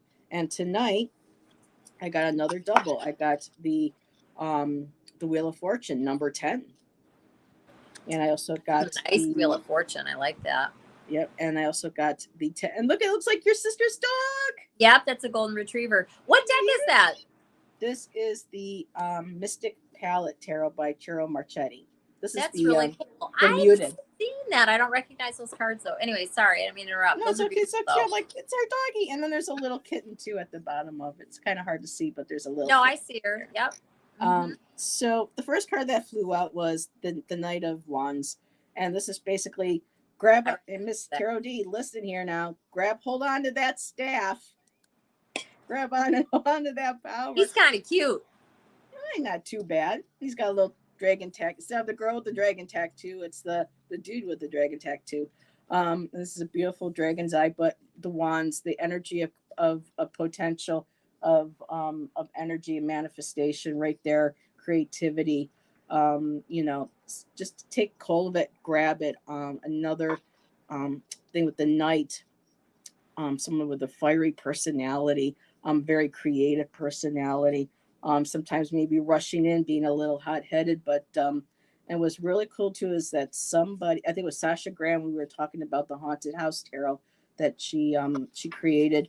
For her, the Knights of Wands were like somebody who would hold a torch for you, whether it's in love, like a physical, intimate love, or a friendship, but someone who's willing to, you know, also holding the torch for somebody. So beautiful energy into that going into this weekend. Grab hold of that creativity, the staff, go with the motivation, let the energy guide you. With the of course, with the 10 of the Wheel of Fortune, good things coming, things are flowing, things are moving into the weekend. Celebrate with family. I love this 10 of Cups. It's about feeling good, enjoying family, being at home. Queen of Cups to go along with that Knight of Wands. The Queen of Cups is very intuitive. She's very creative. She's very in touch with her intuition. Look at her beautiful badass coral crown. I like that. Yep, and that beautiful fish. So tapping into that divine feminine. We are coming up next week on a full moon. So Just really tapping into that creative, intuitive force within us moving forward. And then at the bottom of the deck, I got the Emperor and that beautiful ram. There's your Aries. So just taking, leadership, taking, being fair, Wow. being true, um, being that leader that people look up to, just kind of like leading by example and taking care of household. And if it's just you, then fur babies, if you have fur babies, but your home, your hearth, this weekend. Does he Just have a screw coming out of his ear? yeah, he's got He's actually no got hold. some Frankenstein stuff going on, right? He's actually what it is it's a concrete statue, and he's the real man is breaking free from it. Right. So Why it's does he healing. have that thing sticking? Not that you know, but it's Oh, like, what is that out of his left? that's a It's like his symbol jaw. right here. Yeah. No. Right. Whoops, Right. Look. Right here. Right where your finger is, babe. Yeah. right Right here. there. That's a symbol. That's a Hebrew symbol. I don't have the mine didn't Oh, come with a okay. book. It looks like it's sticking out of his face. I know, but Now it's a I can Hebrew see it. Yep. symbol. I don't know what Yeah. it is, but I know what you mean. But Okay. look at that go. Isn't he so cute? Yes. The Aries, That's the a ram. Capricorn, so, or Yes. Ram, excuse me. Mhm. So, but yeah, Very your cool. house. Yeah. So beautiful cards. I love this deck. There's some cards where, I do I mean, too. this moon. Look at the dogs. Look at the wolf. Isn't that beautiful? Oh, that one's kind of different. Yep. The devil. Speaking of the devil. Speaking of the devil, Speaking of the devil. that's So yeah. kind of cool. Yeah. Is that an apple? Yes, it is. I kind of wish Little they didn't use an temptation. apple. Yeah. Little temptation. Yeah. Mm-hmm. And of course, the Jaguar made it in there for the. What is that? That is the Ace of Wands. Okay. Oh, I see it now. Okay. And I love the age too. Oh, Allyson, you guys see the Three of Swords in this deck. Ooh, look at that falcon. What is that? Seven of what? What is that? Seven of Pentacles? I'm looking at Pentacles, yes. Now right. And then that's the bird of paradise. Yeah, everything's all animals in here. That's why I fell in love with this deck. That's very cool. Oh, look at the little sea turtle. Is that the Queen of Cups? No, that's the page. Oh, the page. Okay. Mm-hmm. Oh yeah, it's a little girl. Yes, that's very cute. But if y'all will give me a moment, the Three of Swords is just is gotta be one of my if not my favorite card in this whole deck. I've never seen the Three of Swords represented this way. And really quick, look at the ants for the Three of Pentacles. Little ants working together. Oh, working together. That's so cute. Yeah, cute. Yeah. Alrighty, I'm getting there. All right, here's the Three of Swords. Oh yeah. It's always a woman, brokenhearted and in tears, and he did a man. He looks like somebody I know. That's kind of creepy. Oh, isn't that? Yeah, that's a really powerful. Mm-hmm. So yeah, it's a great deck. Mine didn't come with the book. I got a signed copy in here. But look at this eagle. It's a little thick. It's a little hard to shuffle. It is a kind of a, she used a really thick card stock. And it's a little bigger than, it's a little bit bigger than your traditional card too. But you get and used the to hush it. is already wide and it's taller than that. That's like oracle size. And there's the mermaids for Miss Tarot D. She likes her mermaids. So there's your mermaids, Miss Tarot D. Yeah, I like mermaids too. I mean, I'm not like a mermaid person, but yeah, I like me some mermaids. Oh, and the eagle. Yeah. Yeah, I'm always with the eagle. Mm-hmm. So, I got one more. I promise, and I'll let you go. Look at this Queen of Swords. Look at the white ravens. Yep, white ravens are cool. I liked how not to bring her into this, but that Colette Baron Reed, the Animal Oracle deck that she did, she used a white raven, which I thought that was cool. Yeah. It's a pretty cool deck. Yes, a little over decorated, but and the Empress. So Empress. Oh, nice. Yes, I Empress. love that. Yep. Mm-hmm. And Yep. it's got Yep. chipmunk. There's the jaguar. There's a dragonfly. There is a deer. Yeah, You and have. the Empress, she's supposed to be Mother Nature, and I love. Mm-hmm. Yeah. Mm-hmm.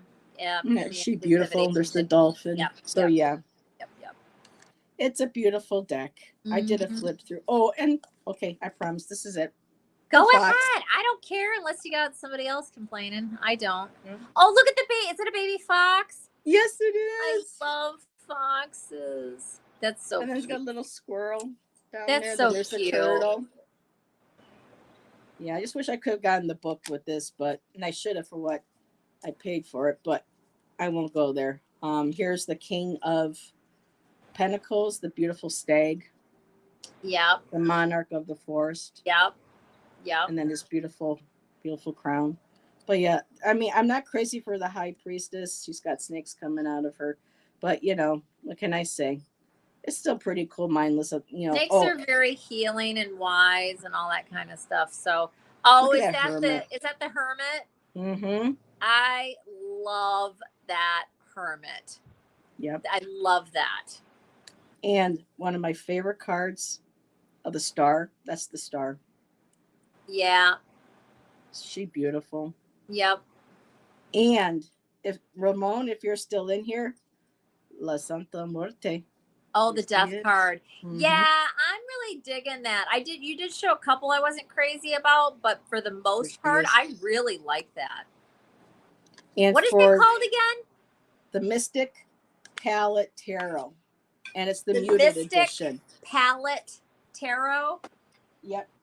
And it's in mass production now, so it's the basic price of a regular mass market. I just want to watch the flip through. Now there's color and then there's muted, so I have the muted.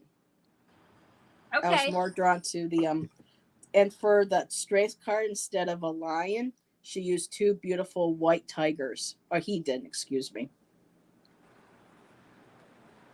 He used two beautiful. So yeah, it's an incredible deck. The toucans for the pentacles. Yep. Mm-hmm. And the butterflies. So yeah, there's a lot of there's a few, misses for me, but and the Fool card, the little doggy, little Westie. Aw, look at the jester. That's so cute. Yeah. So we need more jesters. Oh yeah. Oh, okay. All right. I promise. Ace of Pentacles. Look at the two baby wolves. Yeah, baby wolves. Those are that's pretty stinking cute. Isn't that? So there's no scout in here, but there's no scout. Oh, Miss Tarot D, did she leave? I don't know. Miss Tarot D, are you still here? If she is, I'll go get Scout. If not, I'm not going to worry about it. I think she is. She was just here. Yeah, just a minute ago. So I'm sure she's still here. See if she responds. If she does, I'll go get him. The Sepia edition isn't cardboardy. I don't think the cards are large, but it's a good shuffle. Yeah, mine is the initial release that I got off his website. So this cost more than, and I also got a signed card. So if I ever go to sell this, I could, get good money for it because I've got his actual hand signature, his signature autograph on this on one of the cards. But yeah, it's a little bit the coding, but I have small hands, so but when I want to work with it, I work with it. Do you all look for tarot cards out in nature? For instance, we saw two ospreys over the river, and I thought this is totally Two of Swords. I do that sometimes, yes. I don't, but that's very cool. The Siegfried and Roy card. The two tigers. Right? The tigers. Yeah. And Beth, Allyson, the muted edition doesn't come with a guidebook. The full color Mystic Palette does come with a guidebook. Well, there you go. So, there you go. But I have the muted. So, let's see. Mount Ararat. Your storm is over, and you will have smooth waters. What's Mount Ararat? I know what Mount Ararat. I don't know if someone was talking Bible earlier. Oh, I would love a scout sighting if you're up to it, Allyson. He just put a smile on my face. Second. I'll go get him. Aww. And I love this 10 of wands too. Isn't that beautiful? And I love the fact ballet slippers. I would love to see someone do a deck with dancers for one of the lovers card. Get rid of these two, and then yeah, I love the swans, but these two, Um, the two of swords is one of my favorites. Oh, and this could possibly be Marie Antoinette trying to escape, or Marie Lenormand. But they got the owl, you got the kitty cat. So yeah, this is a really cool deck. I need to use it more. I just don't have a guidebook for it. So, here we go. Oh, did the baby. There we go. Hi, Scouts. Hey, beautiful boy. Hello, sweetie. He's like, I was sleeping on the couch. Oh, no. I told him Ms. Tarot D wanted to see him. I didn't realize he had two white spots in his black area. Oh, how cute. Yeah, he's got, here, look over here, buddy. Scout. Actually, I'll turn him a little bit. So he actually has a brown eyebrow. And then he's got a brown spot. It's beige. It looks like it maybe on the camera, but it's actually beige. So he's a white dog that has black markings, but he does have a little bit of beige on his cheek. So technically he's a white dog with black and tan, but that's the only tan on him. That's it. He's showing it right now. Oh my God, he is beautiful, Miss Carol. He really is. Kissy. He's so cute. He's cuter in person than he looks on camera. I look at him on camera. Oh, look at him. He's adorable. Kiss. He's so pretty. He is adorable, Tom. And he think Miss Tarot D, we think he's American Eskimo mixed, possibly, honestly, with Pomeranian. And you can't really see on camera, but he's very, very plush right around his neck. And his tail goes up and it curls. So he's got some skips. So I'm holding him. He doesn't want me to hold him, so he tucks his tail down. But his tail is like this always.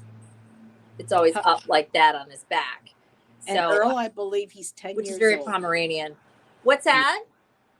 Earl asked how old he was, and I said, we don't know. We believe they said he was around 7 when I adopted him. I've had him 3 years, so he's approximately. Oh, you're a little baby. Hello. Roughly, right? I mean, we don't know for sure. He's so regal. I love him. He acts very young. He's very silly. He goofs around. He does sleep more now. He's blind in one eye. He's blind in one eye. He's been like that. He really wants down. And his hearing has just recently started. There's a little bit going on, which is a bummer, but honestly, it kind of helps because he's very much an alarmist at everything. And now with him not hearing everything. Like Kristen. So no Chihuahua, Beth said, because no, I really don't think so. It could be though. I haven't done his. It could be. I'm pretty good with breeds. I'm kind of a dog dork, but it doesn't mean that I know. And you can't really tell. It's kind of like with people, right? Like you think you know what you are until you get your ancestry done. And there's all kinds of stuff in there that you didn't know. And things you thought were there aren't. Yes. So it's just like Native American. Yeah. Yeah, we thought that we were mostly Spanish, like Spain, and like mostly French. And I'm like 30% Spanish. Same with my Irish. There's only French 6%. There's also French Canadian and German and lots of. I'm like 18% Irish. I didn't even know about the Irish. So, anyways, I thought that's how much I was. What's that? That's how much I thought I was, because everyone was talking in the family. Oh, you're Irish Mexicanos. I get my test done. I'm like only 6%, and the rest was mostly like all German and the Italian, of course, at 25, but then everything else like Scandinavian. What the hell? Yeah, I have Nigerian. Middle Eastern. Yeah, I have Nigerian. Yeah. So I have 1% African. So it's just you just never And I really do believe in the findings. It gets more sophisticated as time goes by, and like every once in a while, I'll get like a slight update, a slight change. The wisdom panel. It's really cool. The wisdom panel. Yeah, I'm going to do it. I want to do it. I'm just waiting for it to get less expensive. Actually, I might go ahead and do it for Christmas. I was just talking about that with Anthony. I might do it for Christmas for both of them, just to know. Honestly, I don't even need to do it for Lulu. Lulu is absolutely a Chihuahua. She might be mixed with something else, like maybe like a grandmother dog was mixed with something, but like Scout is like two different things, and he looks like so many different breeds. It's just hard to piece together. Kind of hard to say. Really quickly about the ancestry, this is something that's interesting. Okay. And I don't know if anybody's done this, but if you really think about it, so many people think that they, like, say your mom is 100% German and your dad is 100% Irish. You think you're 50-50. I guarantee you you're not. I mean, it can happen, but it's like, I shouldn't say I guarantee. That's not true. It's very unlikely that that's really the case, because almost always there's some mixing that occurs somewhere. And does it really matter? No, I just think it's interesting. But the reality is, we have the science to see this stuff now, and it's fascinating. So if you take somebody, let's go back, stay with the German Irish thing, right? It's just so interesting how every generation it gets cut in half. How quickly like Heather, you were just saying something was 6% something. Mm-hmm. That's 6. Only like 5 generations back. That's it. Again. Mm-hmm. That's it. Let's say you had we'll go with indigenous. So many of us wish we were indigenous, right? American. Let's say there was somebody in your family. It was 100%. By the second generation, the next person, it's 50. Then it's 25.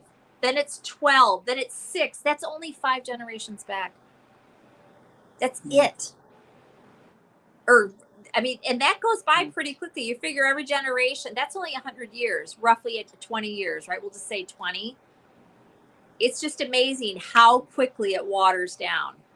And Beth says, though, too, the problem is that Ancestry, they don't have a lot of Native American in their data banks. So if you do have any, there are going to be some that may not show up if they don't have that particular.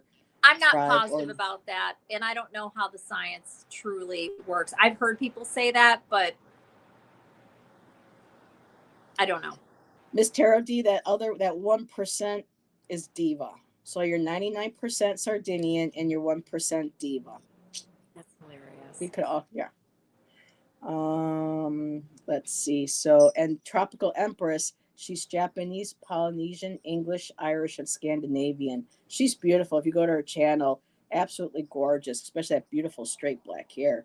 Absolutely beautiful. It's funny because, like, my partner, his sister, just came to visit recently, and she told him that they are half German, half Nordic, right? And I'm like, okay. He tells me that. I'm like, I know you're not, but okay. And I said, I'm jovial saying this, I'm like, we're going to do your DNA for Christmas. And he's like, hell yeah. He's talking about maybe just going ahead and ordering it because they're having a Father's Day special right now. I was like, I guarantee you're at least 4 things. I know this. I can feel it. It like feels true. It's like, nah, there's at least 4. It's just, I think that all of us probably are. There's so much, again, it could go back 5 generations. It's still going to make you 6% of something. My point is, it's not going to be dead on 100. I just don't. Yeah. I'm a Heinz 57. What's that? I'm a Heinz 57. A lot of people are. I mean, technically, I am too. I've got like French Canadian. I don't remember we won't worry about the percentages, right? I've got the Nigerian. I've got Scottish, Irish, French Canadian.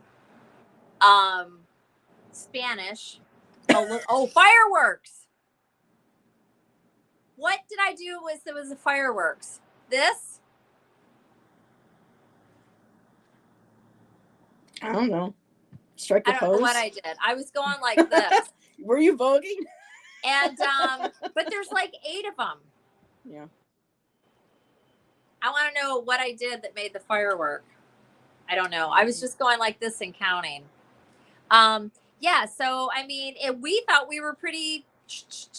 My mom always thought she was like 100% Spanish because her dad is Spanish from Spain, and so my mom's parents both were from Spain and were believed that they were Spanish. But there was some talk about there being some French there, right? And who's got the good geography here? There was Spain and France, and what was between Spain and France that was absorbed? What was that? Oh, was it Britain? The area, not Great Britain, but they're called the Britons. No. Very, okay. very No. not Polynesian. Between France and Spain, and there was a whole like country that doesn't even exist anymore. I have that. Oh, here we go. Basque. Yes. Or Basque. I have Basque as well. Yep. Yes. So it's just interesting. Oh, Tom's wife is half. But I'm very so cool. Eastern, Northern, whatever, European. That's basically like it'll say that like a huge chunk of it is that, but when you expand it, it's like, oh, okay, I'm this. So Jonathan has Native American heritage, but it showed up as Puerto Rican on his test. I mean, right. Is Native American. Right. So yeah. Anyway, I got a whole theory on Beth that. said I had a friend who was Native American, and he had to do his DNA the old-fashioned way to trace his Cherokee roots. And I think that's what my aunt did before she passed, because my cousin, a lot of the family didn't really care to me. That wasn't really anything that was important to them. To me, it was. And my cousin was like, yeah, I think she said we were Cherokee or something. I'm just like, or something. Okay. Right. But it would show up in it is going to show up, especially if the percentages add up. So, or don't, knows? I mean, I don't know. And it could have been maybe only her particular side, because my aunt wasn't quite my aunt. She was more like my cousin. So she could have had possibly a different DNA. Father. Well, different father. She had different father. Well, so yeah. It may have shown that for her on that, but we don't know, because when she passed away, her husband just threw everything of hers out, just, discarded everything. And so there's no way of knowing what my Auntie Donna, found out. So there's something that I've noticed, and this isn't at you, Heather. I just mean in general, people, and myself included, always want to be Indigenous American. Well, and then you'll people that said it through the family, and this next. There was even whisperings of that I heard in my family. But there was no. It's not in the DNA. It's not there. No, we just had Native American people coming up to us and asking my mom and I, and what nation are you? And we're just like, we're Italian. And they go, you sure you're not? People and so for me, it wasn't nothing that I thought. It was that we had actually people, coming up from, the local tribes asking us what our clans were and what, and my mom and I were like, well, we don't think we have any. But then now, you never know. Maybe way back in the day we did, and there's a little bit somewhere in there. Who knows? But to them, it showed up enough when they looked at me and her to see that they saw, People think I'm Italian, and I'm not. See, I thought you were. Yeah, there's no Italian, zero. But Greek. Then again, you look at it's like there's Spain and there's some France, and it's all very close together, right? And the Basque and all of that. So, but really quickly, I just wanted to say something that's interesting. My sister and I, right, we have the same mother, same father. So you look at us, and although we do look alike, I look way more Hispanic. My sister looks more like German, I would say, if I had to pick, And she's fair-skinned with freckles, and I'm very olive, and I don't have any freckles. So it's just interesting. And then you look at our DNA stuff, the percentages, we have all the same stuff. Again, we have the same parents, but our percentages are slightly off because there's a slight difference in what I got from my dad, what I got from my mom versus what she did. Right. Mm-hmm. So like my Spanish was actually higher than hers. Not a lot, like 2% or something, right? Which doesn't sound like much, but when you think about it and all that, it's interesting. And one of the other ones was different too, but I don't remember which one.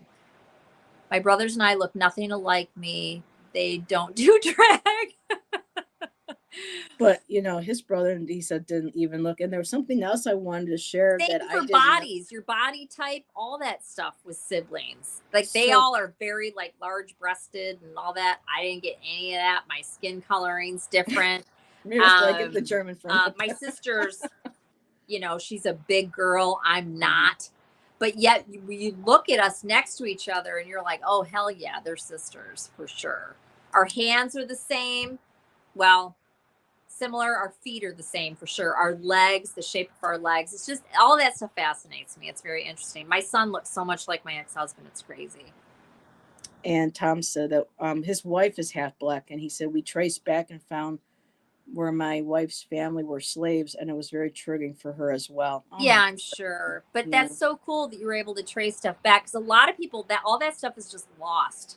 There is no tracing anything. And Shannon and I came across a video he wanted me to see the other night where this one historian covers the time in history when whites were slaves in Africa, and the Barbary pirates, slaves all over the place, and then the Irish were enslaved and indentured. So at some point, it's like every culture, people, whoever in that area were looked down upon, were they were even saying that for some of the like the Middle Eastern African countries, they would go as far as like Scandinavia and Norway, looking for white women because they brought a pretty penny. It was they were a commodity, and people were willing to pay high price for a white woman. So it's just awful that any type of heritage or culture has to be subjugated like that. It's a dark planet. Humans do bad things. Mm-hmm. And it's part of the spiritual evolvement, is my belief. And different lives, past lives, we've all done crazy bad stuff, I believe, and you just evolve above it. That's my belief. That's what I believe.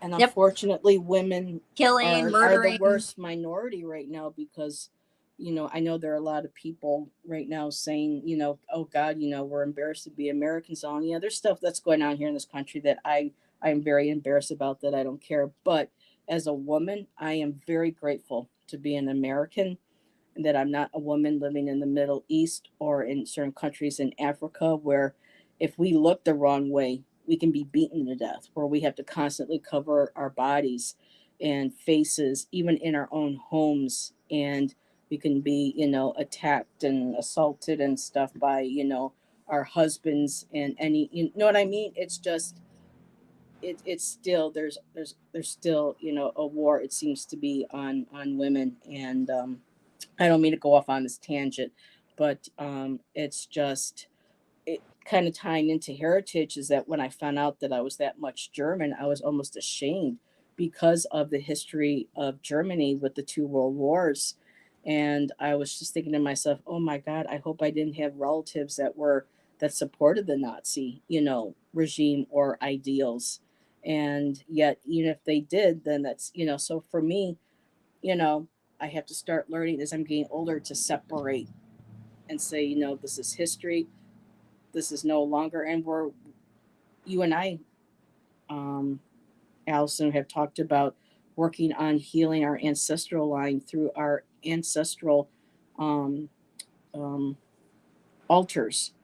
Try to heal back and understand and say, okay, this is where history was, this is where people were, but this time, how can we help heal our ancestors that way back then? And so, I don't remember us talking about healing. I do know what you're talking about, though. Yeah, and healing ancestral lines. little bit different feeling on all that stuff, but I do respect and I understand everything you're saying. I don't, for me, it was a, I don't know if it is possible. Some people do. And I hope I think that people do bad shit. Mm-hmm. And you just got to do the best you can do. I don't think we need to do anything but to do our best individually. I'm not saying don't care. Absolutely care for, pray for people, pray for groups, all of that.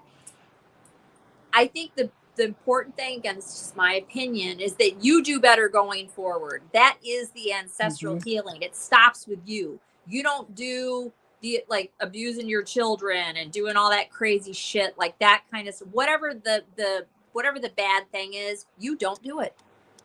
You do the best you can do and you move forward. You don't have to heal anybody. Everybody's on their own soul spiritual journey. They've already done that on the other side. Has nothing to do with today.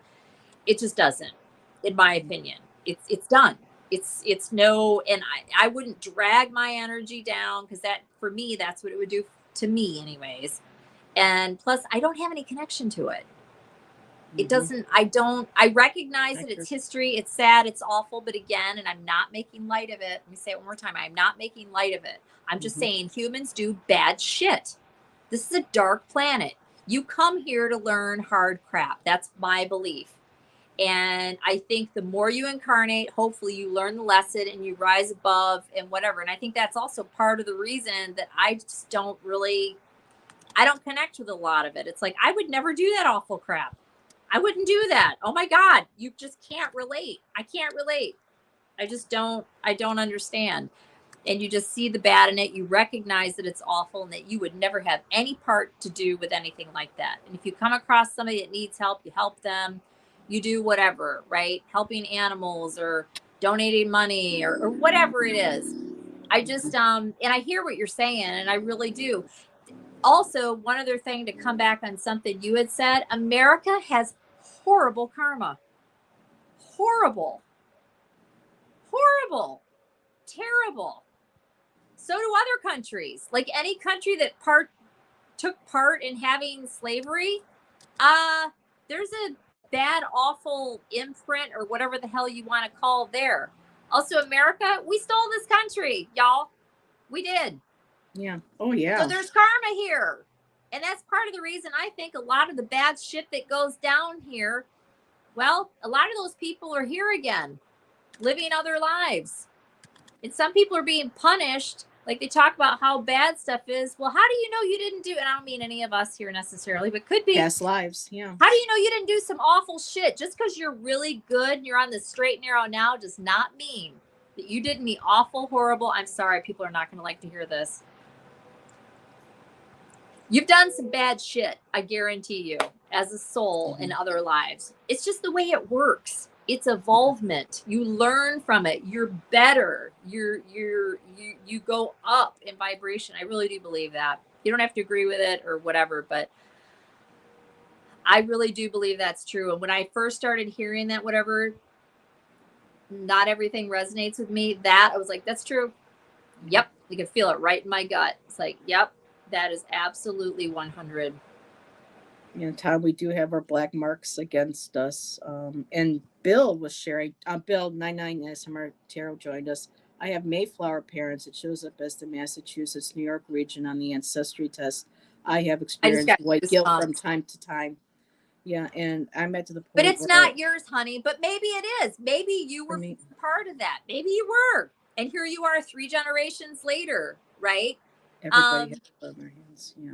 There's people that deal with like certain race type stuff. Well, maybe you did some really bad shit.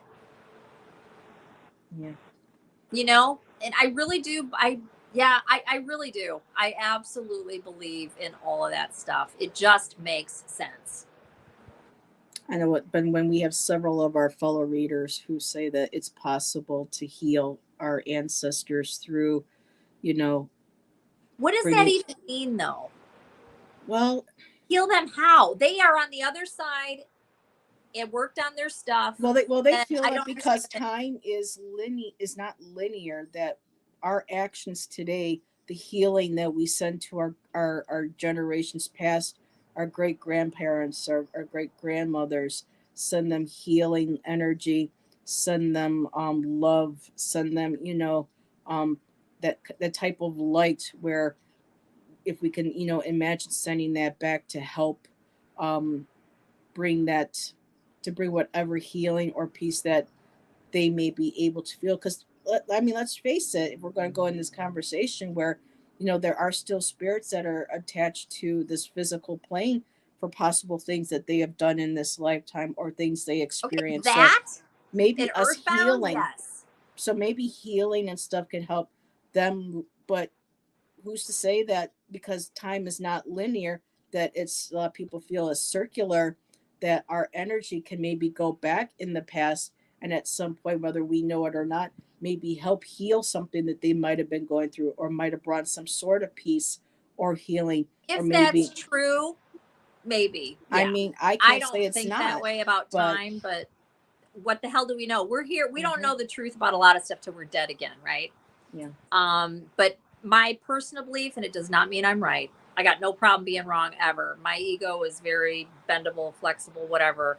But I believe that we're all dealing with our own stuff on the other side, and we heal whatever we need to heal, and then we come back in and this and that, whatever.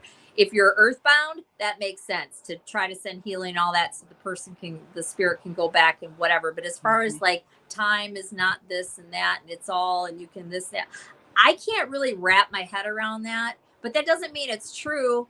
I just don't feel like it is. But again, I could be completely wrong. And Yeah. again, and none of us really know until we're dead. We really Yeah. don't. And Tom says we need to learn to not carry that weight of our ancestors, but sometimes that's Yeah. hard And when I certain don't, people but tell some us people to, do.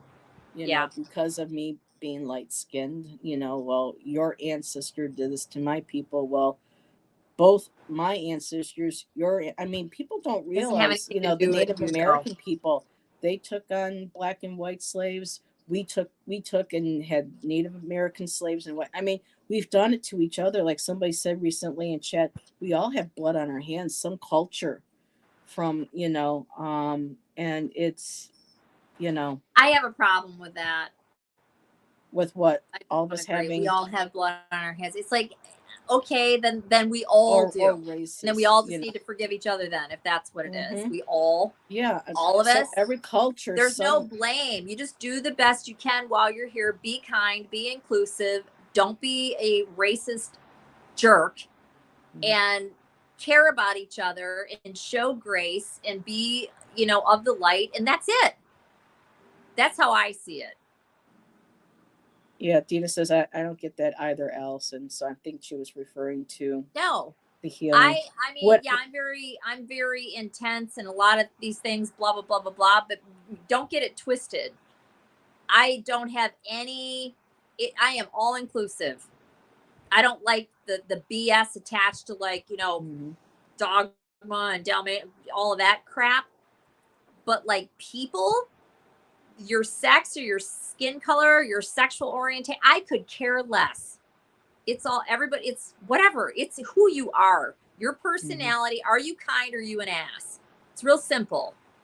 Mhm. And Dina says, would not our ancestors reincarnated and evolved?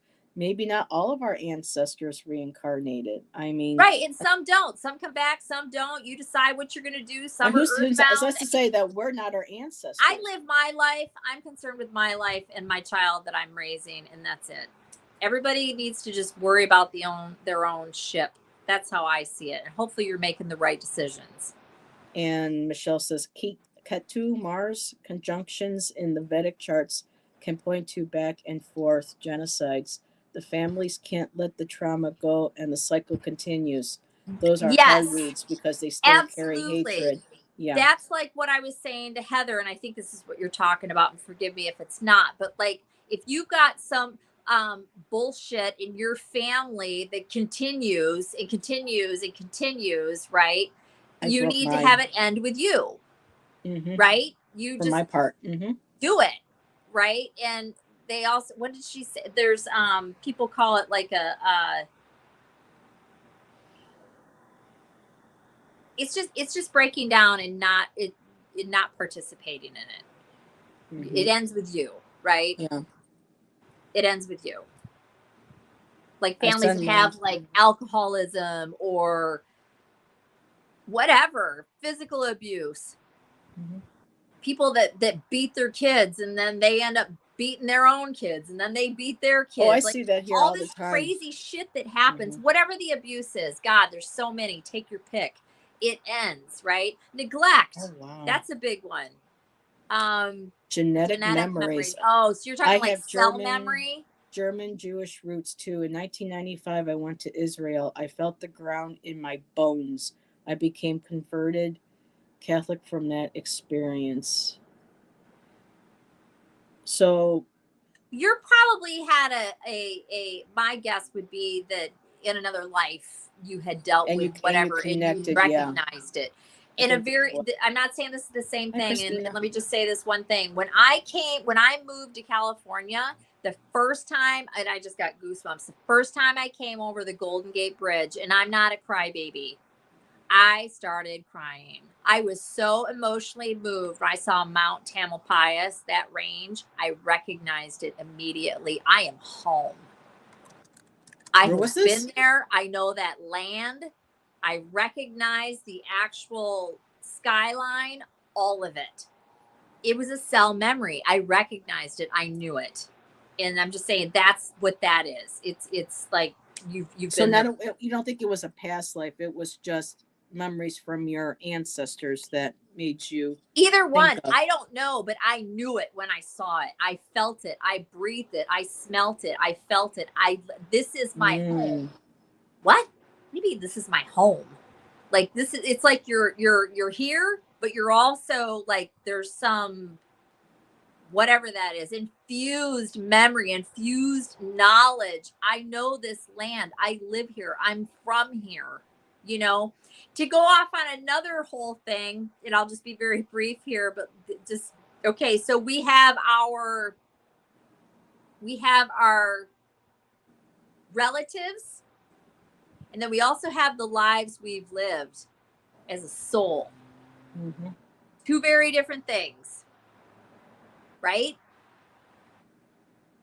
Is there any mixing of that? Probably to some degree somewhere it happens. Is everybody with me? Do you understand what I'm saying? I think so. I was highlighting some comments as I'll say it again. So you have relatives that go back, right? Those are your ancestors. Yes. And then you, as a soul that's in that skin suit that you're in right now, you've been many, many, many places in many, many skin suits, right? You've been other planets probably, right? According to Scott, yeah. Right. So it's like, take your pick. You got your ancestors, you know, that go back that are not you, but you're related to them, this blood and skin and stuff, and you're saying you feel bad, not you, but you know, you feel bad about your shitty relatives and your shitty ancestors and whatever. Well, as a soul, are you even related to those people? You're not. Not as a soul. I mean, you could be, maybe. Do we even know? No. I'm just saying, do you understand what I'm saying? I think so. Yeah. Well, as a soul, were you your aunt that was so bad, and your great aunt that was a slave owner? No, because you were over in friggin' Egypt being you know what I'm saying? It's like they're two totally different things. So it's like you can feel bad about your ancestry if you want, but the reality is, as a soul, you weren't even there. You were having some life on Mars or wherever the hell you were that lifetime. Or does anybody please tell me you understand what I'm saying? I can't get any plainer, Tom, about what I'm saying. What idea exactly, Tom? I just don't though. What idea, Tom? What are you saying? You don't believe that your soul you don't believe in incarnation? Maybe that's what he's saying. I think so. Because he has because he's still exploring and he doesn't necessarily believe in reincarnation. I absolutely believe in 100% truth. I have been, and that's fine. And I know who this is. Yes, Tom. I respect that. That's hunky dory. Yeah, Tom hung out with us. Yeah, a I couple love weeks you. ago. You're a doll. That's great. And but it's like I absolutely know that I've had many, many, many lives. I don't even believe in a soul necessary. Oh, I'm sorry, honey. And I know you're not looking for that. And you're like, probably think that's funny that I say that, but I really do, because it's like, of course you do. I don't mean any offense by that, but it's like, yeah, you don't come in and have one life and then poof, lights out, you're done. It's just no. There's a lot of recycling that goes on. Yes. Yeah. So people have been sharing in comment that Allyson, Jonathan, and I don't have kids for that very reason. We don't want to bring our family's karmic debris into manifestation. Y'all definitely don't want that. And I keep seeing it in my family. And I've even Jonathan and I don't have children. Say that. Wait, hold on. Say that again. Jonathan and I don't have children for that very reason. We don't want to bring our family's karmic debris into manifesting. Wow. So what you're saying is, if I understand, is that you believe that if you had children, whatever the karmic imprint is, it would continue on with your kids, even with your direct obvious awareness to avoid allowing whatever the damages are to continue. Okay. I'm just saying. Oh no, I get it. No, I understand what you're saying. I'm acknowledging because right, like if you feel like it's so imprinted that it could be an issue whatsoever, or maybe there's another reason, I respect that, and I think that's great. Yeah. Mm-hmm. Yep. Let's see. I agree, Allyson. I hear you, Aries girl. It makes sense, but there may be more to the story. Yeah, absolutely. We won't know until we're on. Like I said, we don't know till we're dead. We do not know. We are not given the tools for that reason. We're supposed to be here being human. I don't even know if we're supposed to be talking about all this shit. Well, it shows that we're evolving and we're trying to figure out our life's path. What actually is life. I started watching a video today on them exploring Lakota.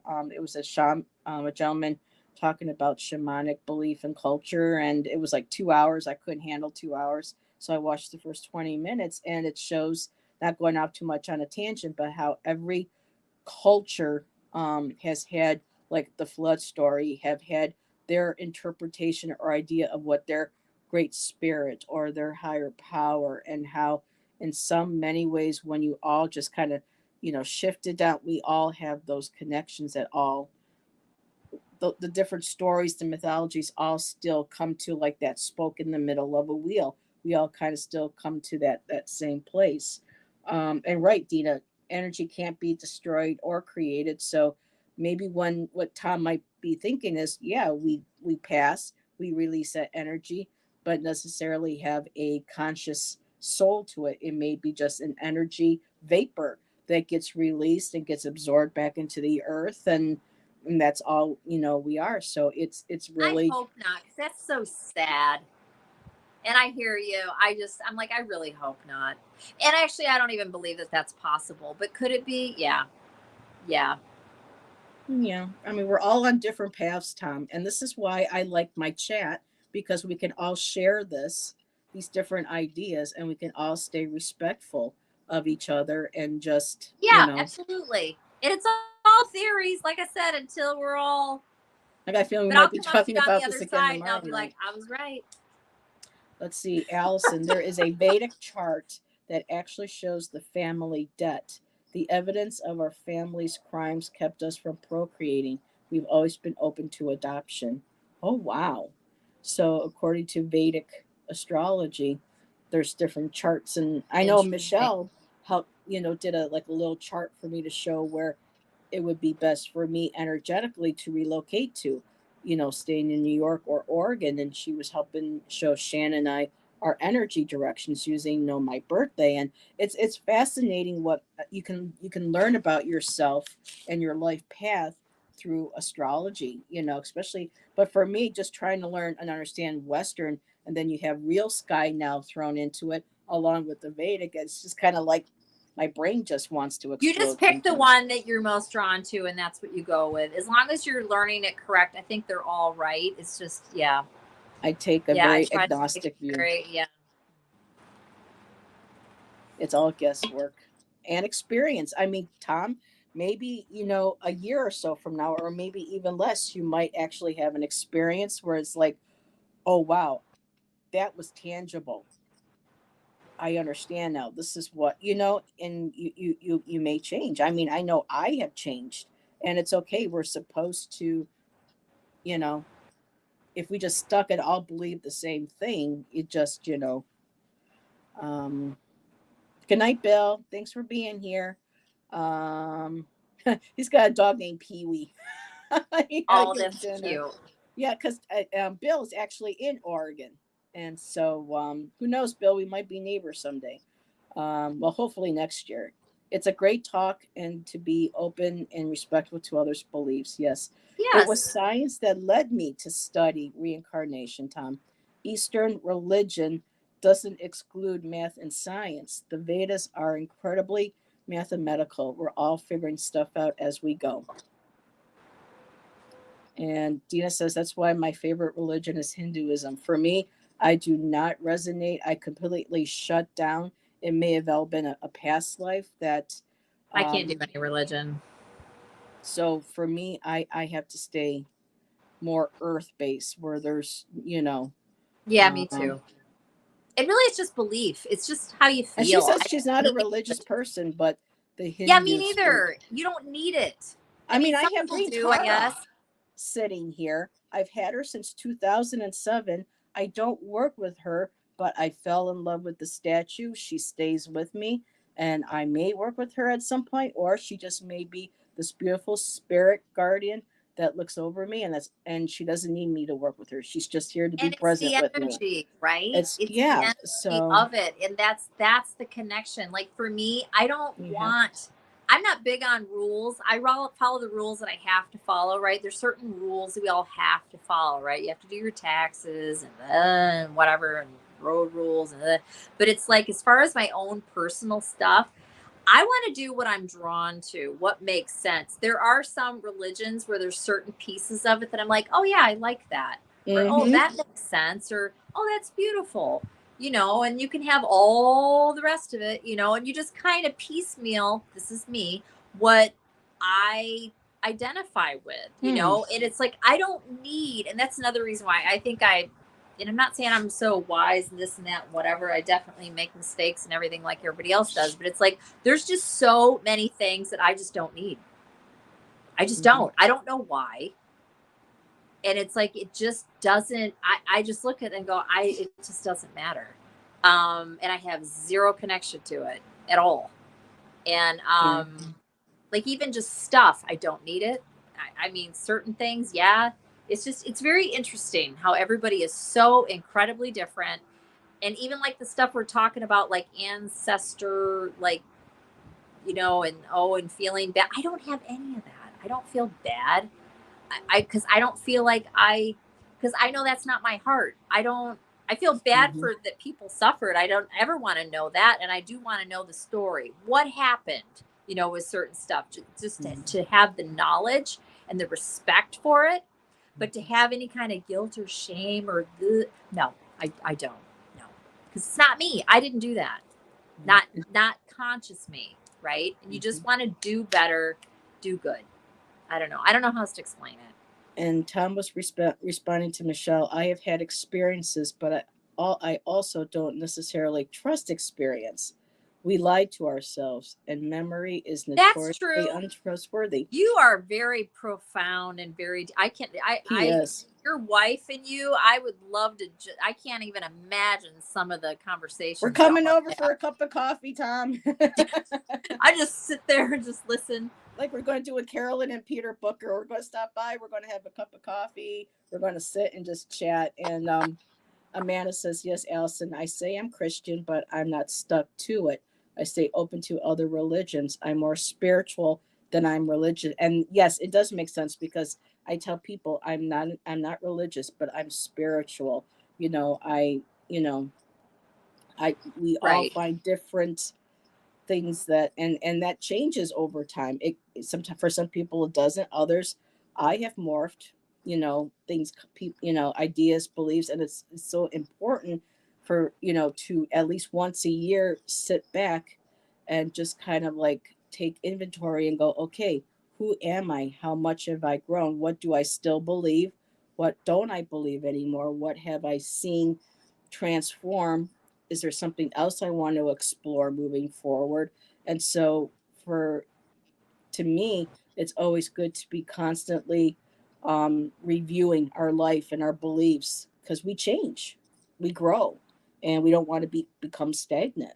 Um, And you know, it's interesting to me, and mhm. Yes, Dina, I get that. just it's so interesting how all of us are so have a common interest, obviously, and there is some connection, right? 'Cause it's the same group and this to a degree, you know, and this, that, whatever.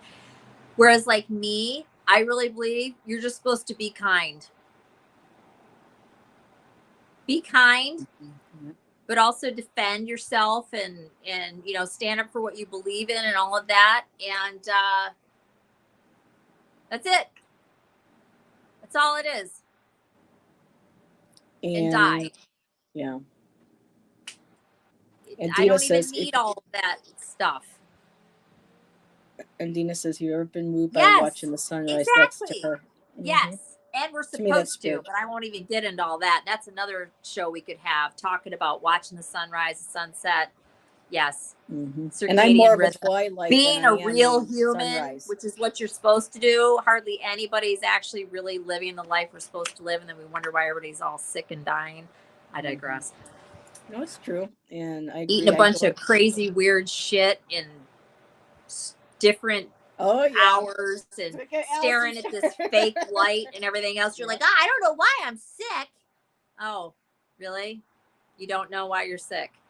Yeah, but sometimes it's either that, you know, living that way and getting a paycheck to take care of your family or yourself and put food on the table, or, you know, there's some people No, who... I'm talking about the hours and hours and hours of entertainment of people, what they're doing, and following a weird life schedule with the hours that they're awake and never watching the sunrise, never watching the sunset, never going outside, never walking in the grass, never doing anything that's human, that's natural, not eating real food and eating everything out of the inner aisles of the grocery store. I'm talking about not being a human.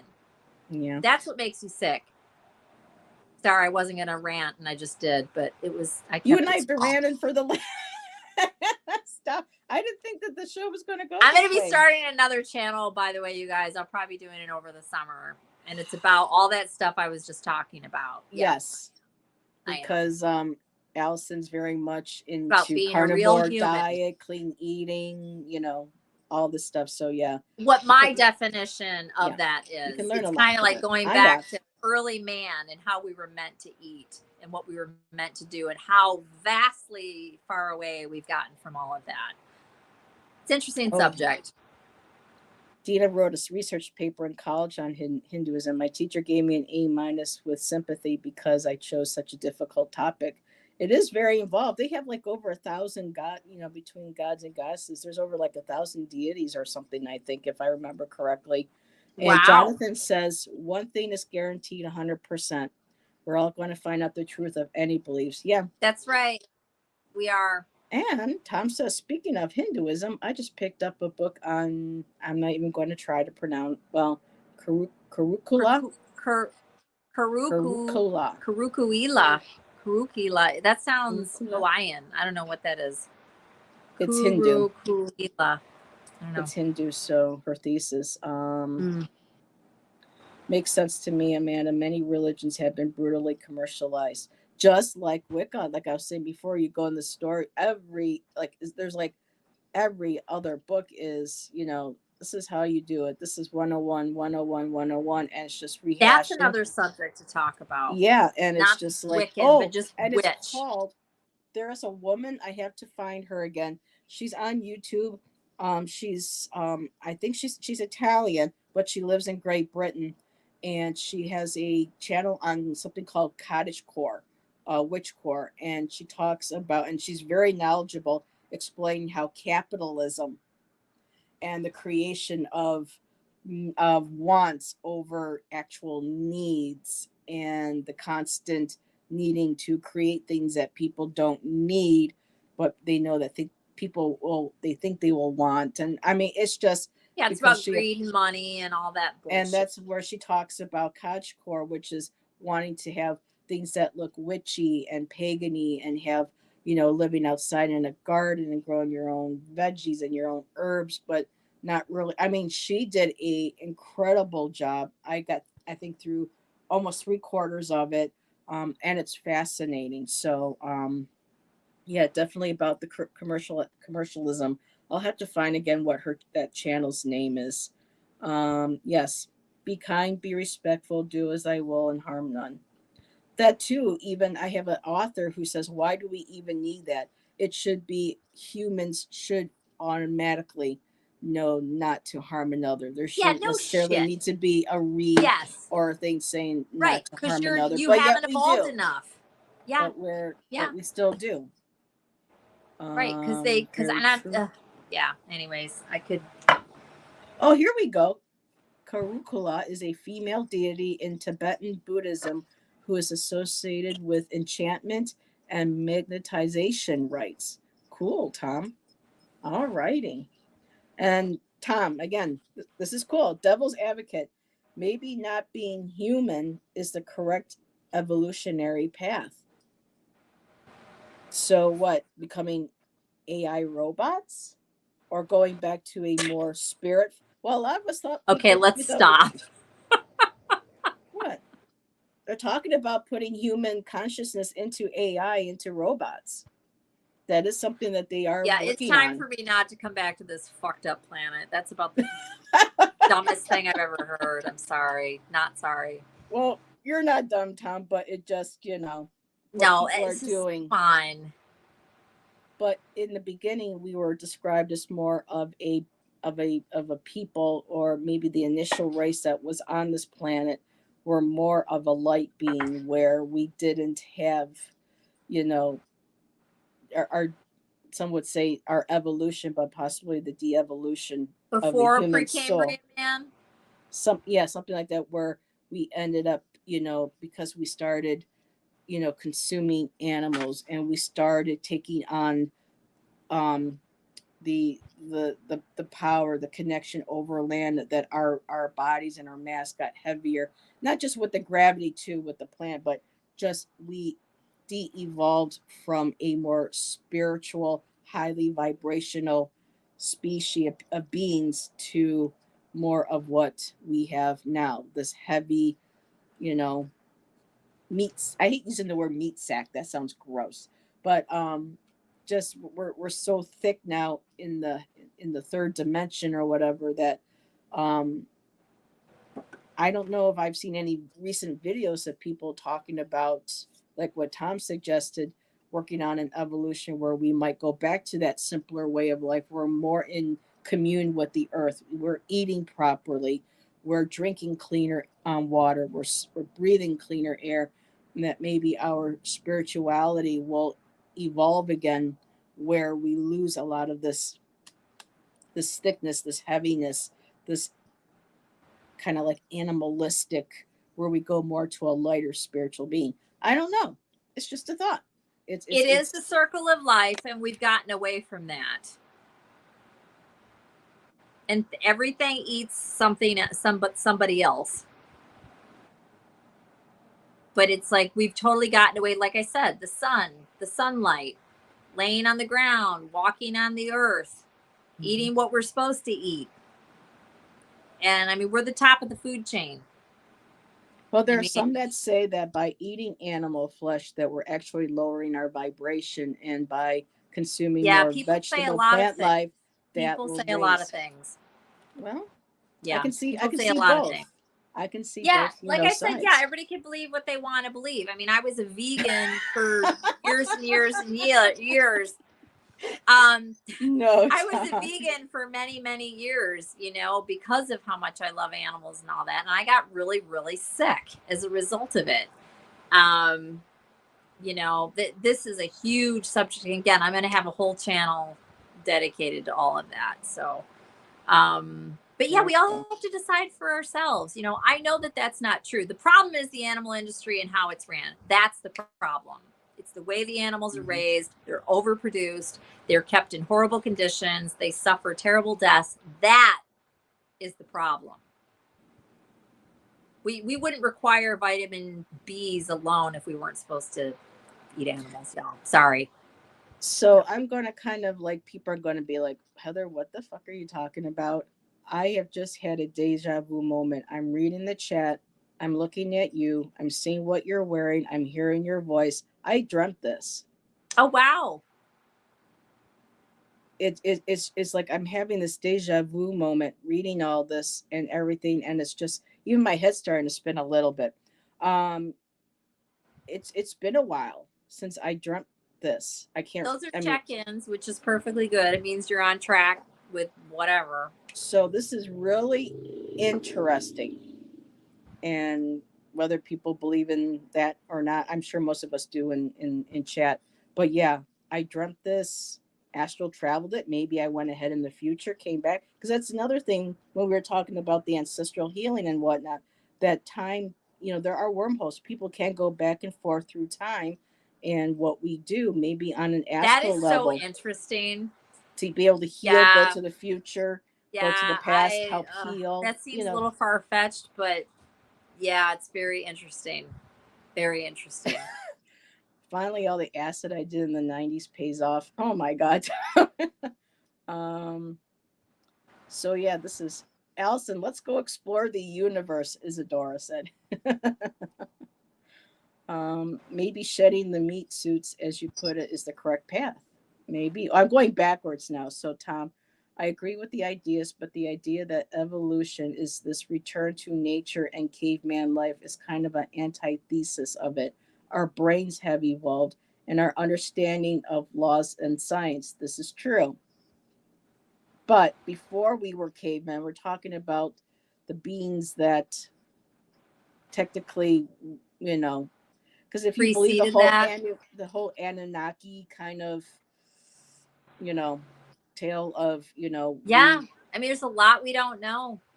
so we very well may have started out, as them, as those layers, but at the same time, the Anunnaki, from a human's point perspective, were warlike too. So you're getting away war and spirit. You know what I mean? It's just, I sometimes wonder if there really was ever that time of peace where everybody lived in peace. That spiritual, people were spiritual through and through, and if so, how did that seed get introduced into whatever races that brought out this warlike, you know, you know, nature of ego, fear, basically the dark side of the force, but yet you got to have balance as well.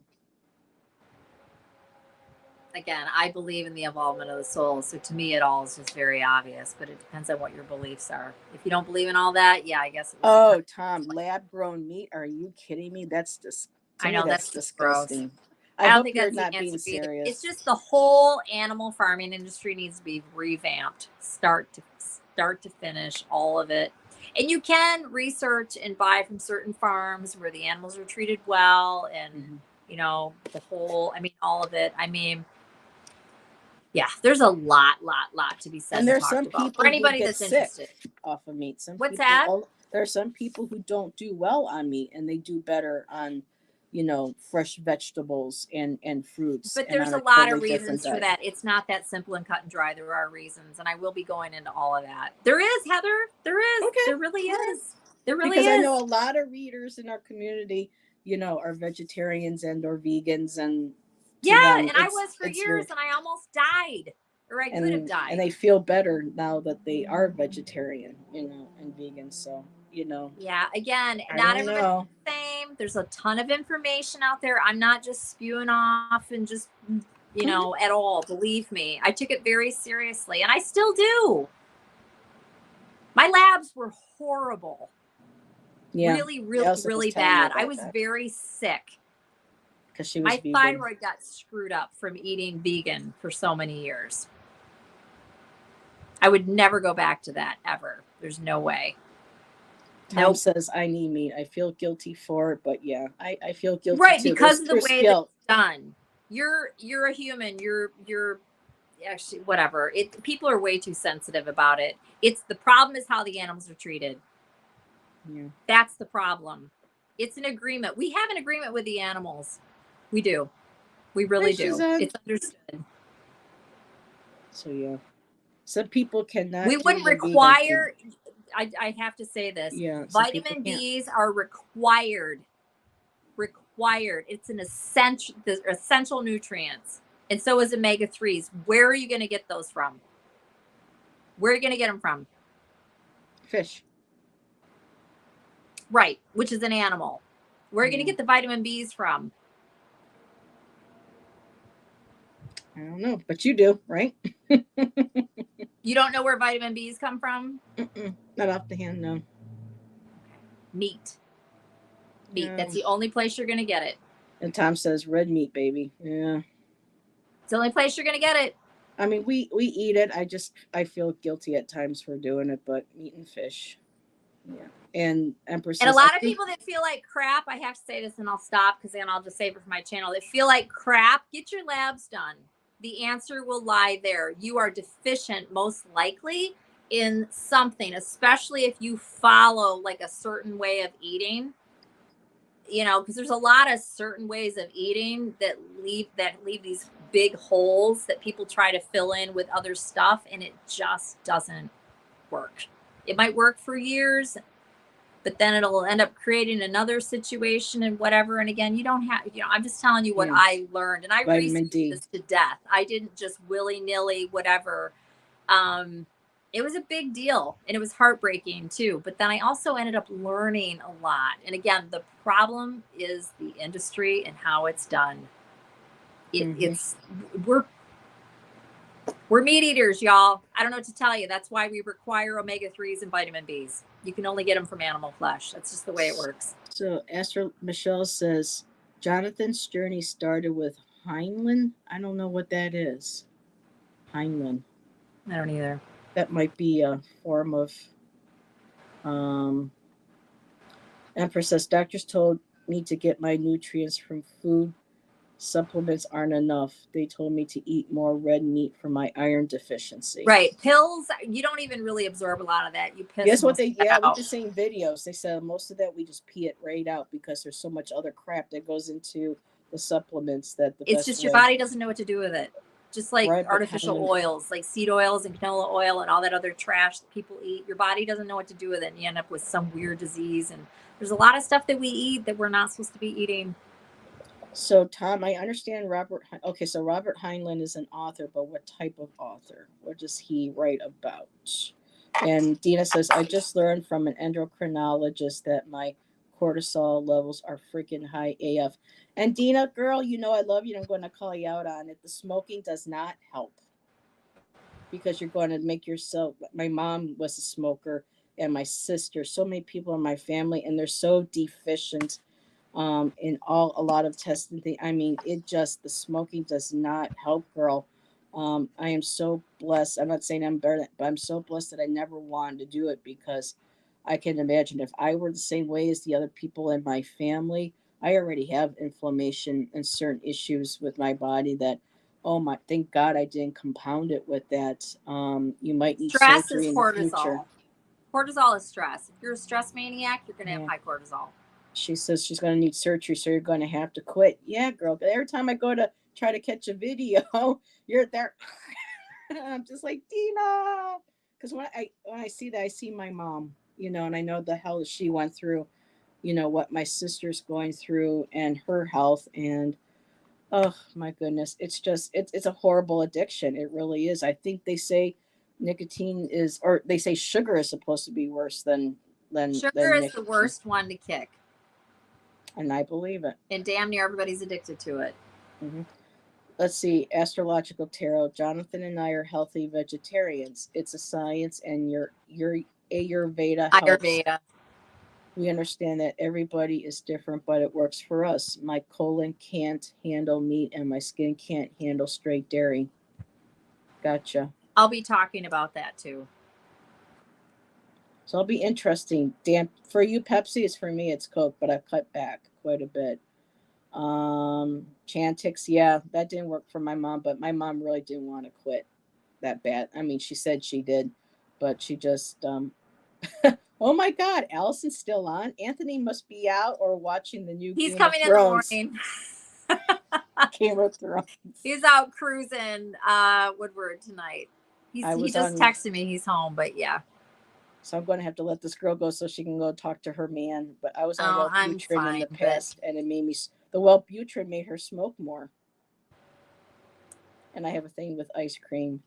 Yeah, it's summer. I enjoy my ice cream too. The cool thing, I will say this, and people can do what they want. I don't really care. Everybody's on their own journey. But for me and a lot of people, well, people in general, once you get rid of the sugar and you really, truly, truly, truly, truly get rid of it, which is also carbohydrates, once you truly, truly get it, within about 14 days, all the cravings cease.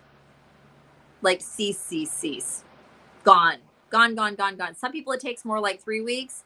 But for me, I've been eating this way for over 3 years now.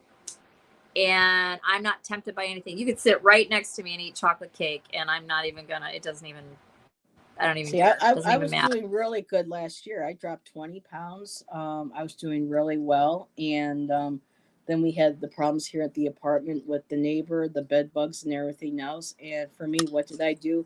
I went to food for comfort again. And so now I'm fighting again with cutting back the sugar again out of my diet. But, it's an ongoing battle. At some point, hopefully, I'll get back on and I'll be able to make it consistent. But yeah, I was doing really good. It was hard, and but who knows? Maybe I can do it back again. And Tom, vaping can't be any better. I hear that stuff gets in your lungs, the moisture, and I've heard people say that vaping creates mold or something. Wait a few years, and then they're going to find out the real problem with vaping. Sorry, it's coming. Oh, that's awful. I know you don't want to hear that and whatever, but yeah, it's no. Takes 6 weeks to get over withdrawals. Yeah. My mom would say, "Oh, I'm going to quit," and then, within 12 hours, it's 11, 12, 1 o'clock in the morning. Go down to the convenience store and go get me a pack of cigarettes. And here I am walking at night in the neighborhood at 1 o'clock in the morning. But it's hard, and I still want another. Yeah. So Tom says October 25th, 2012, 5:30 p.m. Wow, was my last cigarette. Wow, Tom. Good for you. Yeah. It's been over 10 years and I still want another. Yeah. So some people they completely lose the craving for it. Others like Shan. That's true of addiction in general. A lot of people don't, and then a lot of people always want whatever the thing is. It just depends on how you're wired. That's my belief. Yeah, that's what I drink, Earl. But today I treated myself. Once in a while we'll get a pizza. Tonight was a pizza. I had, some slices, and I had my Coke, and that was my enjoyment. And that'll probably be it now. So a couple of weeks or so. I'm off. The thing about sugar is this: it's hard to kick. And as long as, and people can do whatever the hell they want. I just want to explain something. As long as you're still taking in sugar, you're never going to get over it. Because you're still taking it in. You can cut it back. And again, you can do whatever the hell you want. I don't mean you, Heather. I mean anybody. Until you really cut it out, you're still doing it. Whether it's less. We need sugar, though. Mm-hmm. No, you don't. It's a choice. You don't. I don't take in any sugar at all, period, ever. It's only fat and protein. That's it. What happens is you change the gasoline that you use, right? So you run your body on sugar, you run your body on fat. You can do either one. I've been doing it for over 3 years. My blood work's beautiful. So I'm just saying it's a choice. People can do whatever they want. And you don't need sugar. The tiny, tiny, tiny little bit of sugar that you need, and it's extremely small, your liver, I believe it is, creates it. Or there's an exchange that occurs. I'm not going to say what it is because I can't remember. It's been too long, but it's minuscule, and your body, you create it, really. It's very, very, very small. I don't know what HFCS is. I don't know what that is. But Dina's right. Oh, high fructose corn syrup? Yeah, it's all sugar. Anything that's a carbohydrate or sugar is sugar. And what's hard for people like Shan, I mean, they've cut my... Every month for SNAP benefits, which is food, I get $36. And Shan gets two. And that's it for the month for the both of us. And so we want to eat healthier. We want to eat better food. But because the stores are raising the prices on everything, you know, a lot of times we have to get stuff and we're getting exhausted looking at stuff on packages and whatnot. So, we've been trying to find places that, more meat and then maybe just a vegetable to go with it. Once in a while, we'll have a little bit of something that we enjoy, like a mac and cheese to go with it, or maybe a little bit of mashed potatoes to go with the steak.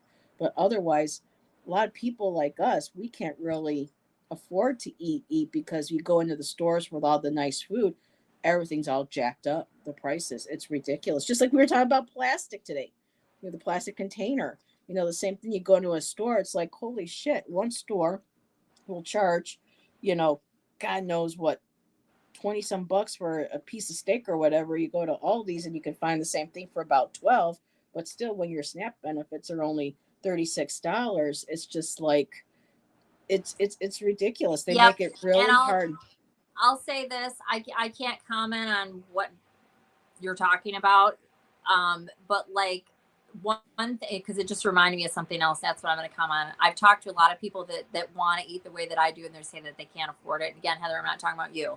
You got a very, very, very limited budget to work with. You could do it, but it's fine. You don't have to do it, or even probably even want to do it. But what I'm saying, this is the thing. I spend as much or less than I used to because I don't buy any of the stuff on the inside of the grocery store anymore. I don't buy any of that stuff.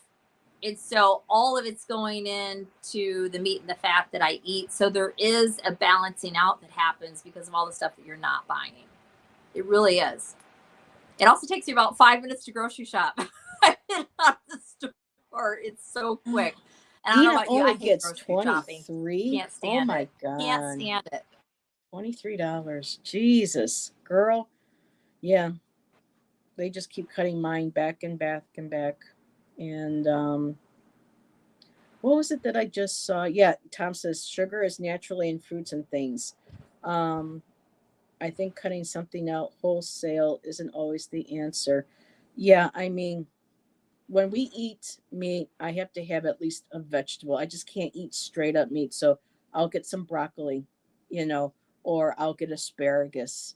Maybe I'll get some carrots. But Shan and I have really gotten good at cutting back carbs to at least maybe only once a week, whereas before, it was with almost every meal. And so, and of course, lack of SNAP benefits, most of all of our money goes to food, all these, the sales, steak, hamburger, chicken. We had ham steaks yesterday with some pineapple, which was really nice. So, then the little bit left that I get, I'll go and get fire roasted mushrooms to go with steak. So it's little things here and there, and then we'll have a little cheats for ourselves to enjoy because we got to have something to enjoy. But being I do limited. enjoy my food though. Everything I eat, I love it.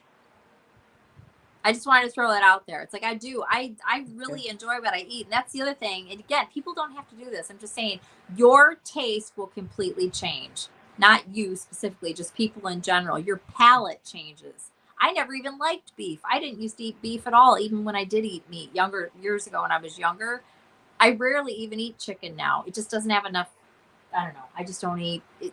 Your tastes change. They do.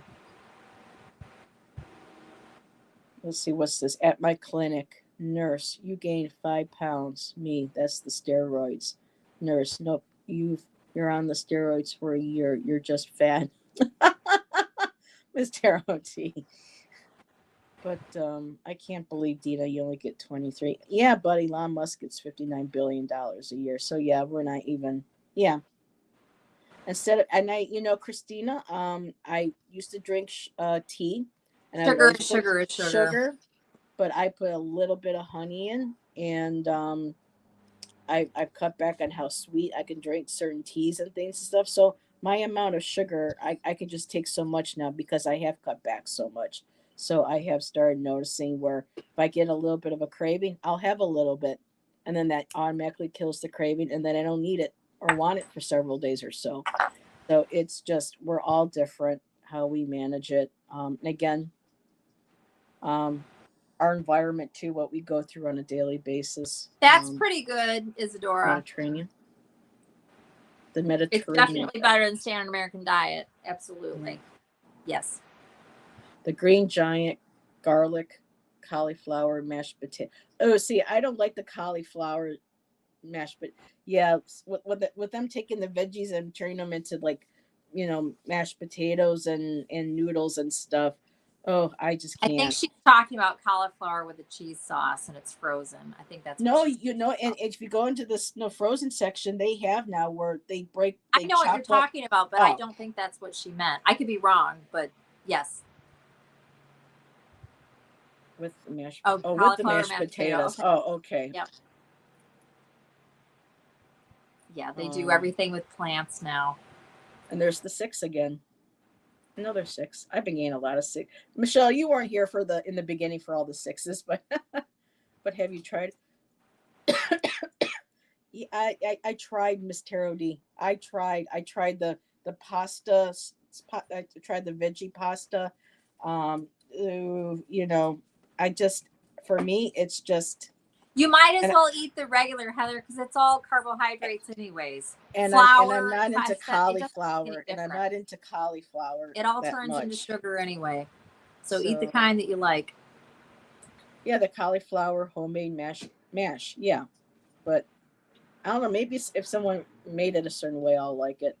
My wife has a better diet than I do. I am a terrible eater. I am picky and have horrible habits that I need to break. Oh, we all do. A lot of people do. Oh, I used to eat it a lot when I was younger. There's some things I ate so much of or drank when I was younger that I just can't. Back when I ate vegetables and all that, I never really liked cauliflower very much either. I like broccoli when we steam it. Yeah, I like a little bit of butter. That's it. But I don't cook with salt. I don't cook. But yet, Shan just had, he's got lymphedema really bad in his ankles. And he's got high blood pressure, so now he's got to go on a water. Yeah, so now he's got to, take a water pill, and he had to have blood work done, and they got to look at his labs to see what's what. Yeah, it's just it's not where we are. It's just not a healthy place to live, and and we're trying to do better with our eating. We're constantly checking sodium on packages now, not just the carbs and the sugar. He was told he's got to watch. Yeah, we require salt. We're supposed to. Yeah. It's the whole crazy. But there's so much food though. Yes, when you have saturated with sugar, salt becomes a problem. With salt. Yeah. Right, salt becomes a problem because all the packaged food is full of sodium. Yeah, all of it. And then you have too much sodium because of all the carbohydrates that create inflammation. It's by design. Food scientists create all this shit so that we end up with illnesses. Believe me. And then I see these people walking in and out of Walmart that can barely walk because there's so much weight, but they have tons of 6-packs of Mountain Dew. Their kids are huge. They're addicted to their trash, to their drugs. And I'm like, I eat it too or drink stuff. All of them. Yeah, it's but crazy. When you see these carts just loaded with all this junk, especially their kids, I mean, some of these kids, they look like little, those rubber, remember those little tire? They look like little rubber babies. I mean, they're just, and yet we're not supposed to body shame. That's another whole discussion, but anywho. Anyways, look what I have. A key. Isn't that cool? I love that. I love keys. Is that an antique? Yep. It's a hotel room key. Isn't that cool? My sister gave it to me. I just love it. It's so cool. You pick up anything on it? A lot of you probably don't realize this. My whole house, everything I have is old. I don't really have anything new. Everything's antique and old. But anyways, or for most everything, all my furnishings. No, I don't. She just gave. I just thought it was cool. I saw it. in her house amongst all of her beautiful things. And I just picked it up and was looking at it. She said, you can have it. And I was like, really? She's like, yeah, go ahead. And I was like, all right, cool. So I brought it home. And anyways, it says 107 on it, and which is super cool because 1, 5, and 7 are my favorite numbers. And so I love that. And if you take 1 from 7, you get 6. Well, you would add it up. It's an 8. I know. I was just playing though. I said, but well, for you, for the 6, right? Or and 1 and 7 is but 8, it's actually 107. It's not 701. It's 107. But yeah, I hear what you're saying. And it's just really cool. Number. I love it. It's it's got a lot of weight to it. It's bronze. Bye, Tom. See you tomorrow night. It's very cool, and yeah. So I have this key, and I really like it. It's very cool. All righty. Oh my God, Empress. I have to watch the salt and sugar. My husband has high blood pressure, diabetes, and kidney failure. Oh, you guys, I can't wait to have my channel. There's so many things. I just have to say this and I'll shut up. There's so many things that we think we know how to do it, and it's such a lie. We've been fed so much crap. Like the whole thing about cholesterol and all that. Cholesterol. It's just, there's just so much. It's insane. Like you would think the way that I eat that all my stuff would be so bad, so awful. It's not. My labs are perfect. Yeah. Oh, and the few things that I had that were going on have completely corrected themselves since I started eating this way. It is very boring to some people and it's limited. And a lot of people, I think that's why they have a hard time doing it. I don't have a problem with it. And I don't have any of the issues that I had. And for me, that's food. Going. And I love what I eat. I was raised in an Italian household, so but my mom, when we had pasta, most of it was handmade.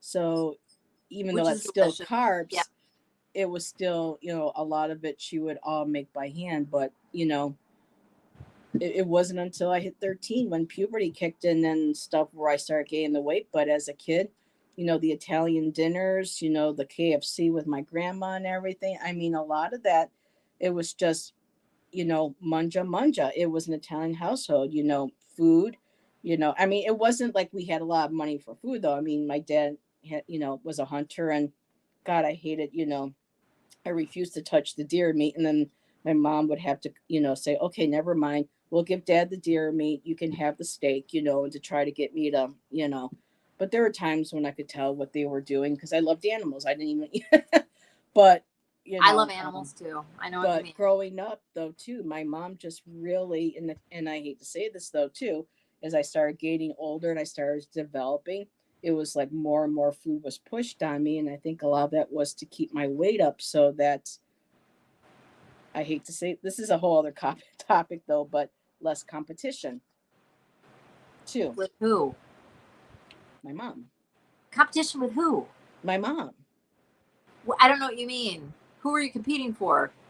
Well, my mom was very in the way of, oh boy, how do I say this? Actually, never mind. Yeah. Unless you want to, it's fine. Well, I think I know what you're talking about. My mom just was in general. You just mean in general. She didn't like, competition. She liked to be in the center of attention. She wanted to be, the thinnest, the most attractive, the one, and, I just started realizing now, getting older, looking back, and then talking to my sister and knowing what my mom did, and then what my mom did with my boyfriend and everything, it was what a crap. That's just so awful. I think a lot of my ways of, and I can't keep blaming her, I'm an adult now and I'm working through stuff, but a lot of my learned behaviors or automatic go-tos is from a lot of my upbringing and how I was raised. And a lot of people's are. Yeah. So, yep. But yeah, that was my mom's type of personality. She wasn't well, and she, like being the center of attention. She didn't like competition. I mean, I was 15 years old, and a friend of hers said to me, "Leave her boyfriend alone. That's hers, not your. He's hers, not yours." And I was just like, "What?" Because my mom felt like I was. Boy. I was just like, no, You know, he was like a brother to me. You know, that's how I saw him at that time. So I think looking on, like when I came back from Arizona when I was 22 years old, 23, I had dropped down to a size 11 because I didn't have a lot of money to eat. So I was very sparingly what I could eat, you know, on my meal card. And by the time I came home, I was down to a size 11. And within a month or so, all the food I get in front of me. Ma, I'm not hungry. Don't you make me waste this food. And to avoid getting in an argument or having trouble, I just kind of ate again like I did. And boom, the weight came back. So it's just, you know, it is what it is. And now that I'm older and I've got the aches and pains and the inflammation and stuff, it just, you know, a medication I'm on and it puts weight on too. The medication I take at night. So, you know, just trying to enjoy what life I can. And if it's eating sometimes the wrong food to have that nice little comfort or enjoyment, It's you up to know, you, Heather. And that's what you I'm saying. know, Anybody can eat whatever they want. You know, it's really about what people eat and whatever, you know, that makes the whole like eat like, twice a week I have it. Yep. anyways. I eat a lot. You guys would be shocked at how much food I eat. I eat 2 huge meals every day. She But tells it's me what about this you're roast eating. she buys. It's She goes, what I make you're this eating. roast. Yeah. Yeah. She goes, I just ate my roast. I said, you ate a whole roast? I can eat like a, yeah, 2.5 pound chuck roast. I can eat the whole thing. Sit down and just eat it. I make really good chuck roast. Dinner Adams. A lot of stuff. Dinner I have at bacon and Allison's. eggs all the time.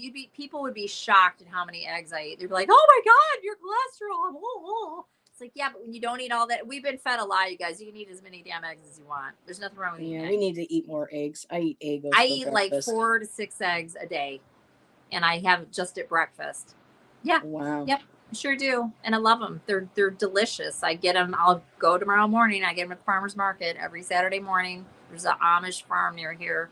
Oh, I get my eggs that's from them. fresh. That's clean. Yep. Me, I do get like them at the store too tomatoes. when I have to, because sometimes I run out. Because I eat a lot of eggs, and eggs are expensive too now. And I eat bacon and I shaved ribeye is one of my favorite things. I get that at Aldi. I get shaved ribeye and it's like $5.99, but it's like 16 ounces. I can get a couple meals out of that. A lot of people are like, "Oh my god, yeah, well I have 2 meals a day.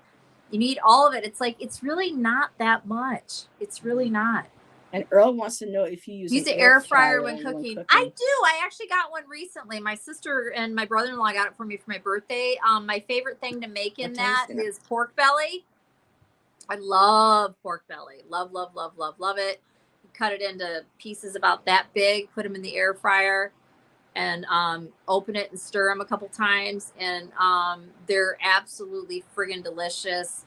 What else? I'm actually going to try something. I think I'm going to try it this weekend. You can take salmon and you can cut up your salmon and you can do that in the air fryer. Cause I need to start eating more. I mostly do sardines for my omega-3s. Ooh. They're really, really, really fucking healthy. Like big time. I know. Like I sardines, my dad one of the best things that you can eat. Yeah. I don't have an issue with that at all, especially when I know how good it is for you.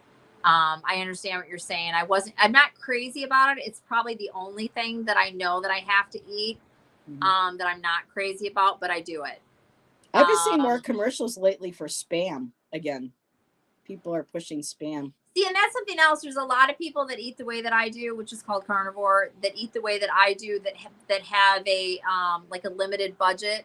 And a lot of people will eat, and I'm not saying it's ideal, but they will eat like Heather was just mentioning, Spam, hot dogs, hamburger. There's actually nothing wrong with ground beef, like 80-20. And that's basically what they'll eat, and they can do it.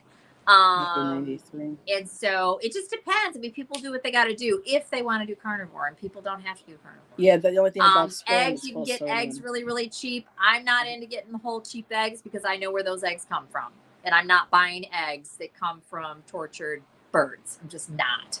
From where? What's the company's name?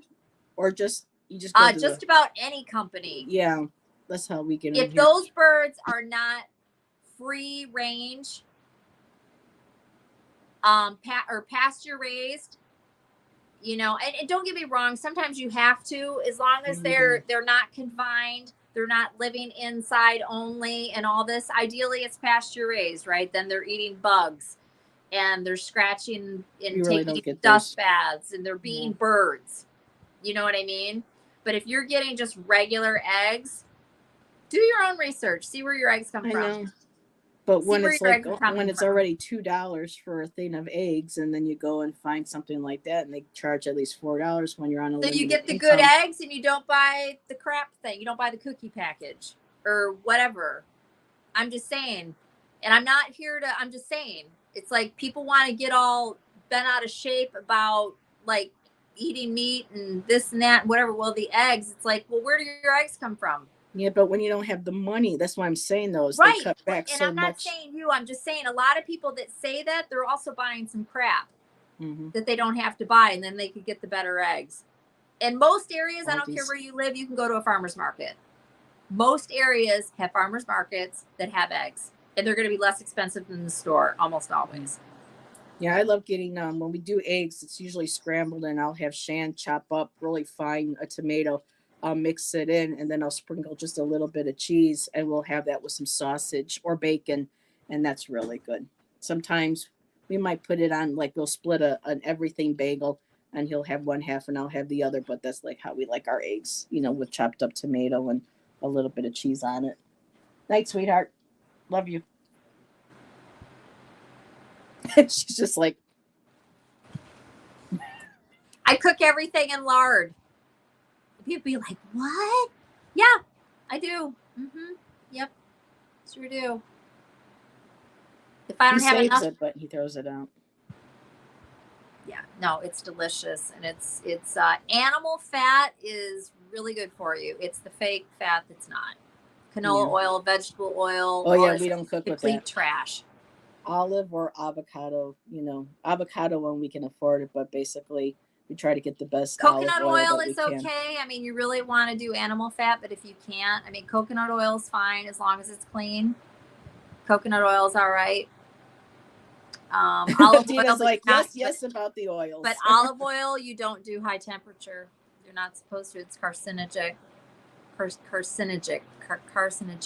We never heard that, and that's what I use when I fry up my chicken and stuff. I use olive oil. You're not supposed to use olive oil to high heat. Research it. Don't take my word for it. I mean, you could toss it like on your pasta or put it on a salad or whatever, but cooking it at high heat, that's why it smokes. As soon as you take it above medium heat, it starts to smoke. You do not want to be eating that. Just do coconut oil. You can research it. Don't take my word for it. I promise you I'm correct. And Earl says he only uses olive oil. They say avocado. Right, you just don't want to take it to high temperature. Okay. Well, I usually I can't. It also spoils really quick too. Olive oil. It's got a very short shelf life. So everybody's all sharing, and Michelle says she loves her air fryer. I do. I really like mine too. Again, I only use it with really high fat meat stuff because, again, you guys, I have to have the fat. That is my fuel. If I don't have any fat, I'm going to fall down on the ground and not be able to get up, right? My body runs on fat, not on sugar. So you have to have enough fat. And the thing about it is when you eat this way, you don't store fat because you're burning it. It's when you're for energy. If you're taking in sugar and then you eat some fat, you store the fat, right? So it's just it's how you're running your engine. Are you running on sugar or are you running on fat? If you're eating all three, well, you're going to store the fat because your body is always going to burn the sugar first. But and you're going to be covering all this on your new channel. Oh, yeah. Alrighty. Yep. And there's other people that do carnivore channels. And there's a lot of people that they're carnivore. It's actually. Yeah, you shared me a video with a girl. She was like 300 some pounds and she couldn't drop the weight. And when she switched over to a carnivore diet, I think she said within 6 months or so, she dropped like 100 pounds because people that are severely obese, that switch over and truly switch over and stick to it for real, there's a lot that's going to drop off really quickly. Yes. And then it'll slow down. But yeah, when you're, yeah. So you use oils in an air fryer. See, I don't know because we don't have money for stuff. No, like that. you don't use oil. She uses plant air fryers oils just dry. I use plant oils. I don't know what she means. Unless you're talking about basting something that's lean, that doesn't have fat, that must be what she means. Yeah, because she doesn't eat meat, so whatever it is that she's cooking. Oh, right. Okay. Yeah, because it's basically, Heather, it's an oven. Okay. That's just that, and it's like heat that's going in all different directions. That's basically how an air fryer works. It's really kind of like a microwave in a way. No, it's heat, and it's coming from all different directions, and it circulates. There's a fan in it, and so it's kind of like in your oven, the heat is just coming, and it's coming from the top and the bottom, right? Mm-hmm. And so it bakes. With an air fryer, best that I can understand, it's kind of like it's rotating and moving all over, and it's a more controlled area, so it just happens quicker, right? Okay. And Earl says, I make Anthony, like I'll make him, because he's not carnivore, I'll make him like potato wedges, you know, because he likes that. And so you toss them in oil, lard, or whatever, if you're going to do it another way, the potatoes, and you put them in there, and you just shut the door, you know, and then they cook a lot faster too. Air fryer's a lot faster than an oven. It's not quick like a microwave though. Isadora says coconut oil clogs your arteries. What it looks like in the jar is what it looks like in your arteries. I'm not laughing at you, Isadora, but I'm mad. But people talk about coconut oil being so healthy, though. I mean, our bodies. You know, Isadora, they say the same thing about lard, but it's not true. My heart is, and my blood pressure is beautiful. But it could be maybe we're all different. Maybe like, genetics too, and everything that might. It's a lot, yeah. But playing devil's advocate again, here. I'm not as and I'm not saying it's not true. Again, I'm not promoting coconut oil at all. I'm just saying you do not want to eat canola oil, sunflower oil, vegetable oil. That shit is trash. It's not real. It's man-made, and your body doesn't know what the hell to do with it. And it's linked to some, I'm not going to say the words, it's linked to some really ugly stuff, if you know what I'm saying. Mm-hmm. And the research is out there. You can find this information. And yep, Dina says, yep. That's why, you know, I won't use that stuff. Before I used to, but. And anything that's packaged, read your labels, guys. It's all got high fructose corn syrup for one, and it has canola oil. I don't give a shit what kind of cookie you're buying or any kind of cracker. It all has canola oil, vegetable oil. It all has that bullshit in it. It does. There's something called sucralose. Even the stevia, even though stevia is natural, that is still a sugar. I don't like the taste of it. I have stevia every single day in my coffee. Oh, really? And it's plant derived, and it's stevia and water, and that's it. I don't like the taste of it. Perfectly fine. And Earl says he gets sick from ingesting vegetable oil. So, yeah. Yeah, because it's toxic and your body doesn't know what to do with it. So. It's unfortunate. We've been fed a lie, and that's why there's food scientists that create this food so that people get addicted to it. And they package it, and they make it look fun, and they have all the, you know, the... Yeah. There's a lot of things we eat in this country that's banned in other countries. Eating food, it's a hobby. It's a lifestyle. It's gathering with friends. It's all this bullshit. It's like, no, it's survival. You eat for life, not a fucking hobby. It's crazy. Well, unless you're a foodie and you enjoy it, so. It's addictive. Yeah, a degree in biochemical and you need to be able to understand it because everything's all right. You should know what every single damn thing is on a label. Really, I don't eat anything that has a label, but for people that know what's in your food, y'all. Read and know and learn what you're eating. If you're going to eat it, at least limit the amount of trash you're taking in. Mhm. Limit it. Have it be cleaner. Have it be healthier. Please. So many people buy stuff and they don't even read it. They don't even look at what's in it. They have no idea, none. Or they just look at the front. Oh, it says high fiber. And then they think it's good or whatever. You don't even need fiber, honestly, to tell you the truth. But anyways, yeah, it's just we've been fed a lie over and over and over and over and over. And I'll just stop. I could talk about this all damn day. Hypocrites, let they be food that they medicine and the medicine they food. Yeah. I'm not gonna get into the whole conspiracy thing, but it is. It's that way by design. They want you to be sick so they can get you on medication. Oh yeah, there's documentaries out there proving it. And make you a Frankenstein and keep you alive on all kinds of medicines and this and that and whatever. And it's just yeah, it's by design. Don't think that it's not. There's documentaries on it too. And when they go to approach doctors, they'll be like, no comment, or people who used to work will, go on record. Sometimes, they have to have their identities, but yeah. Create a problem. And most doctors don't even know about nutrition or food. They have no idea what they're talking about. Zero.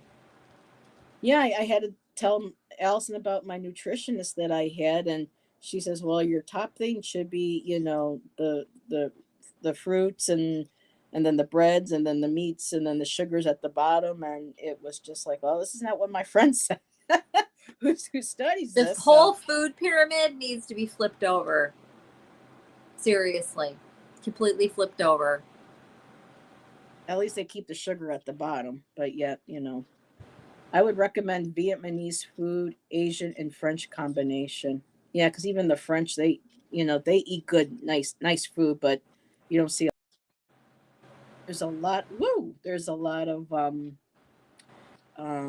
countries that wouldn't even dare allow the food, to be sold in our stores. A lot of the stuff, yeah, that we eat here is banned in Europe. Yeah. Research it, you guys. If you don't know what I'm talking about, it's true. And Michelle says berries and seeds are good fiber for her. It helps her colon. So, again, we're so different. My colon's completely healthy. How many of you guys heard that old crazy story about how meat gets stuck in your body and it gets compacted and all of that? There was something that was said about John Wayne and a couple other people. And they said, do you know meat is the first thing that your body absorbs? Probably. And it absorbs all of it. All of it. And when you eat the way that I do, I don't want to be TMI, but you don't go to the bathroom very much because your body absorbs all of it. All of it. You have very little to eliminate. Very little. More protein. My stomach, flat. There is no inflammation. There is no holding on of anything. I don't get bloated. I don't have gas. I don't have any of that stuff. I really don't. You just don't. There's nothing your body is fighting or rejecting or having a hard time processing or whatever. It's just, you just don't.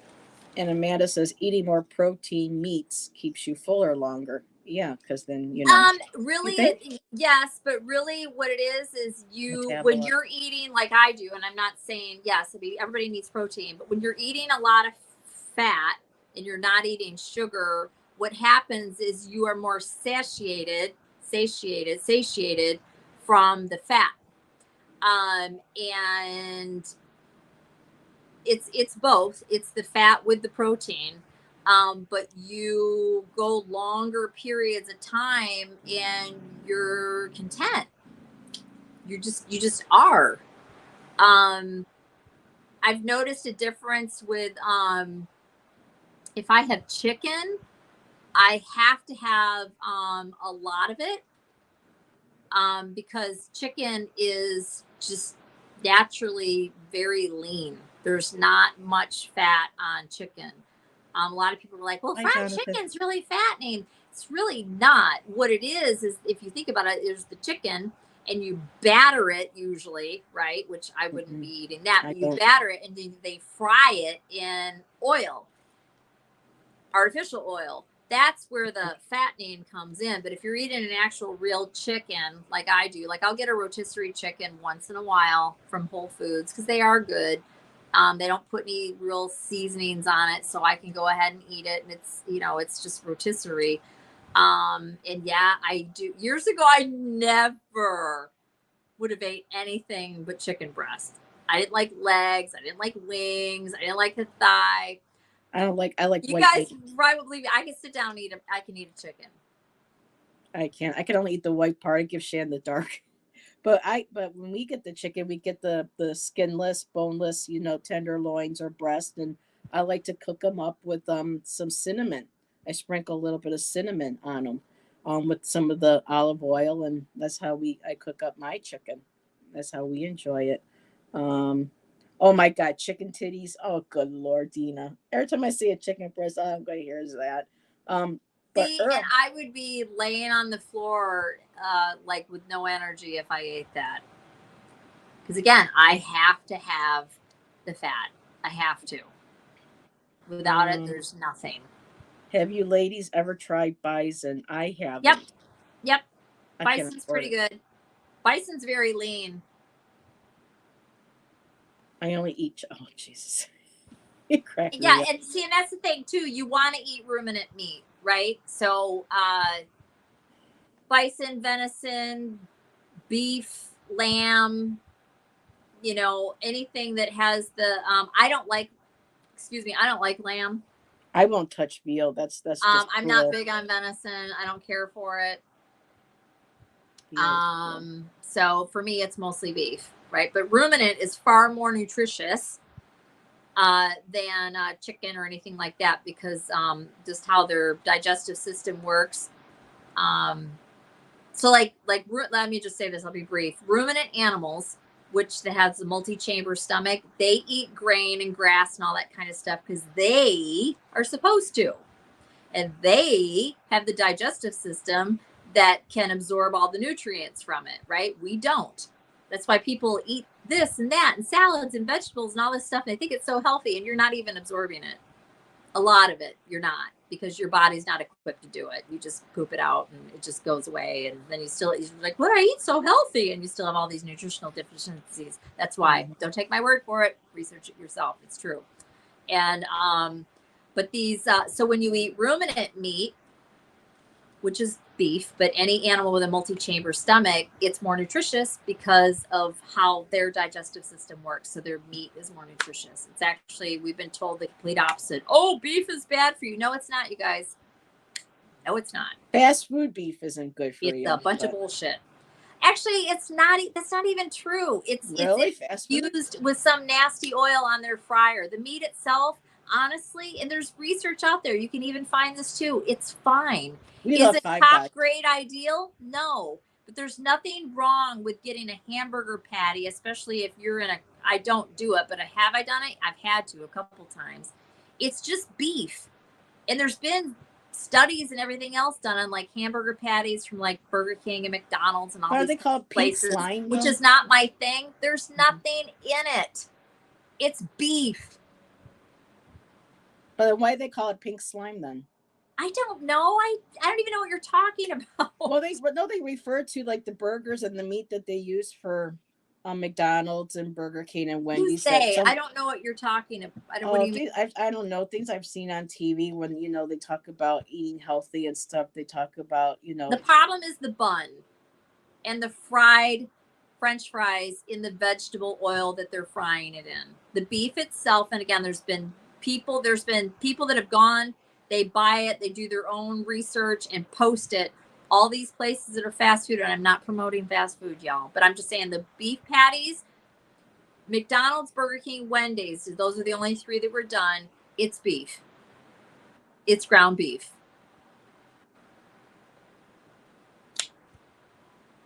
Christina, you should try try a crocodile. To me, it tasted like a fish chicken. I had a chance to try an alligator, but I I think just couldn't crocodile, do it.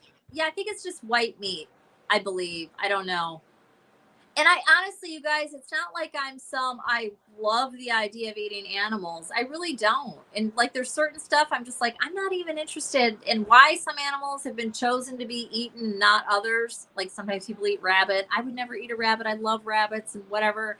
I also like chickens and I love cows. Cows are so cute, but I do know that we have to be healthy. There's certain things that we, as humans, it's in our best interest to eat them.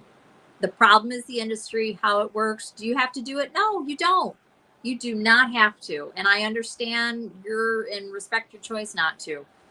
But the reality is we need vitamin Bs to be ideal health. And you will suffer the consequences health-wise if you don't get the nutrients that you need.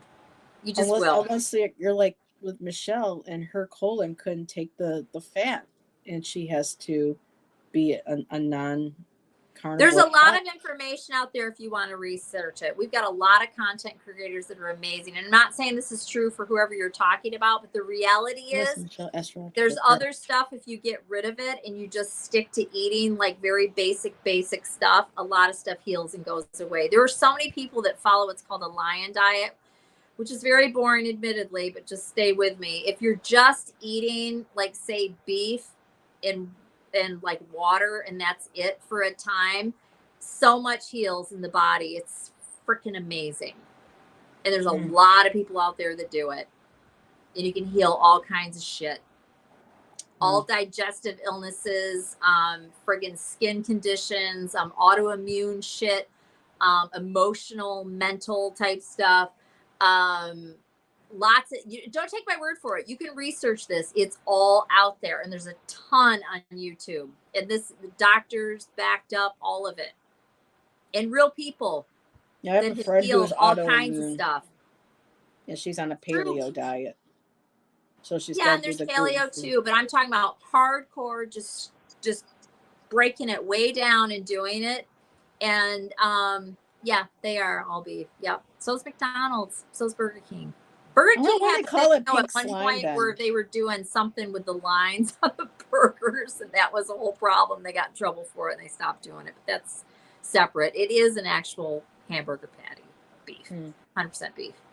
When we splurge, we go to Five Guys. I don't know if you guys have Five Guys in Michigan, but yeah, it's really here. Good. I've never been there. I've seen it. Oh, it's so good. There's one up the street, actually.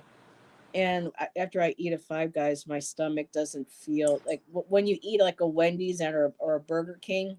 And no offense, all entertainment purposes only. But when I eat one of those, you can taste the salt. And sometimes it's just like, oh, this is salty. Whereas if I go to Five Guys, I don't get that. I just taste beef. I don't really taste anything that, tastes off or like there's too much of something in there that shouldn't be in there. It just tastes like a really good hamburger, And yes, oh no.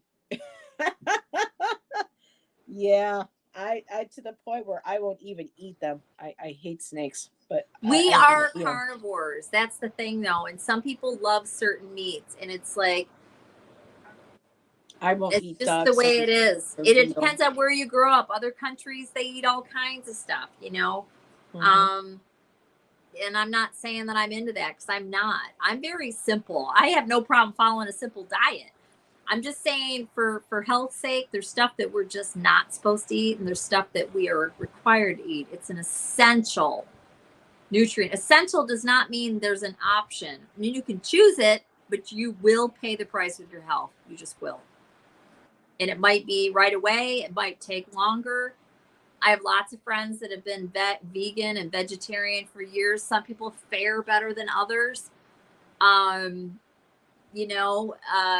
are supplements, but believe me, you will need them. And a lot of times, some people's bodies will absorb and some others won't. And it's not supposed to be that complicated, y'all. It's just not. But I understand. I love animals. I absolutely do. That's why I was vegan for so long.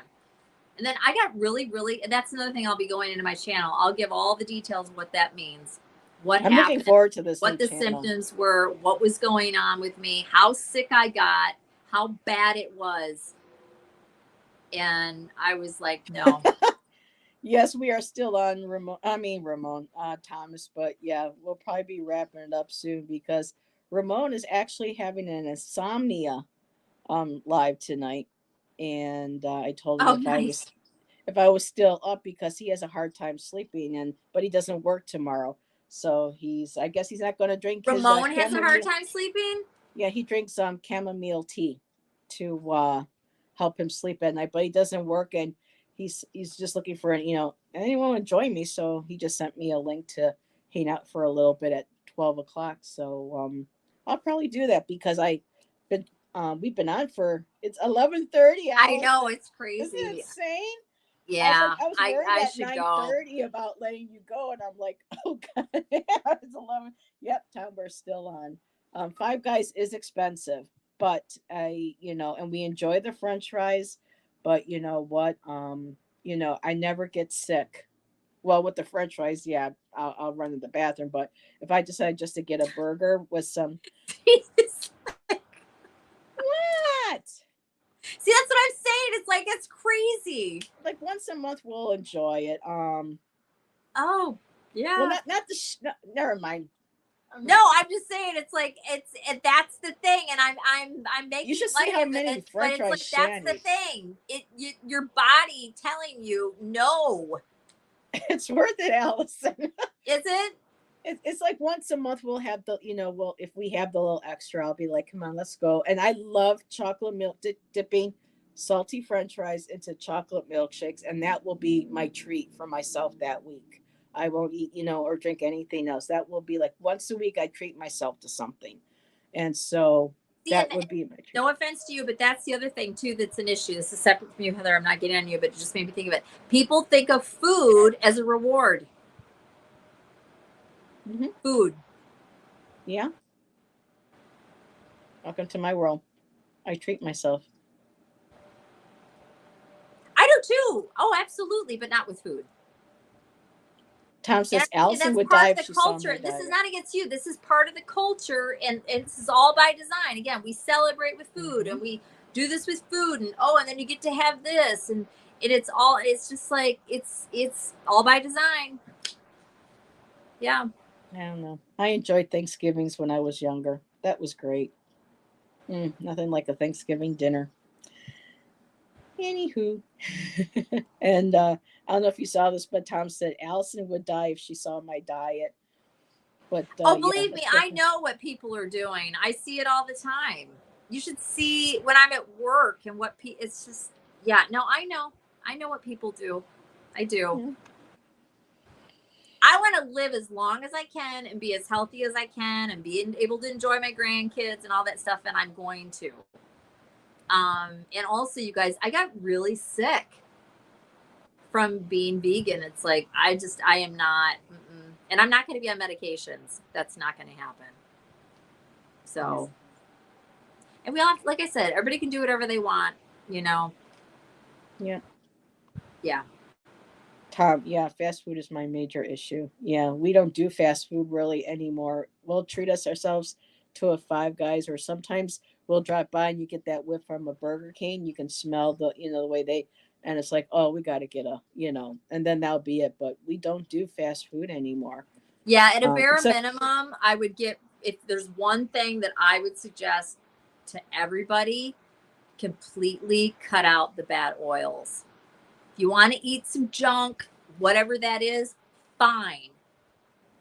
But have it be White without that. There's Castle. tons of choices of crap to eat that does not have canola or vegetable oil in it.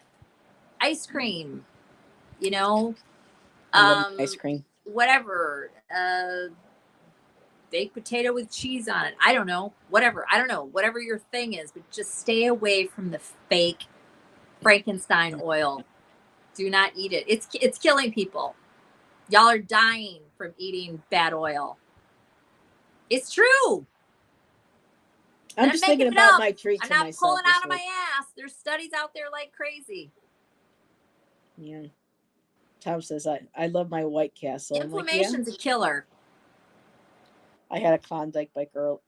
I treated myself to a hot fudge sundae this week. I haven't had one in like I don't remember how long.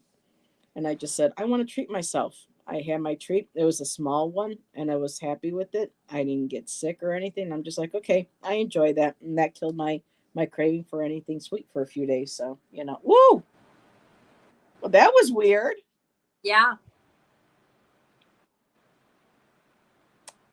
Well, I do have to get going. I did get invited to Ramon's channel, and I got to stretch my lower back. It's starting to hurt a little bit. So, but Allyson, I think this is one of our longest shows. Usually, you and I will talk like this after a show. Sometimes, yeah. And so, but to do this for this long on our live, wow, that's crazy. But it was fun. What would you do for a Klondike bar, Amanda? Ooh, I liked Klondike bars. Those were good. Yeah. They've changed though. They don't taste the same. Like everything. Nothing is the same. Like when I was a kid, candy was actually good. Like a lot of the stuff now, it's fucking trash. It tastes terrible. It looks the same.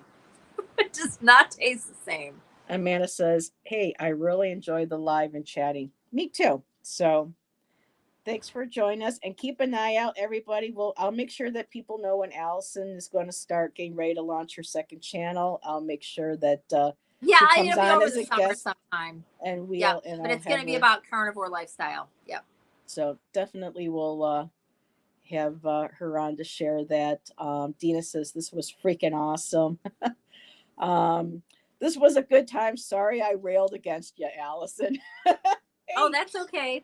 Tom, we all have, different, we all come from different. Absolutely. I do what makes me happy and I feel right doing, and I know you do too. And most of us do. You got to do what works for you and what you know is best for you. Most definitely. So even Twinkies don't even taste the same anymore. Ho-Hos were my thing back in the day.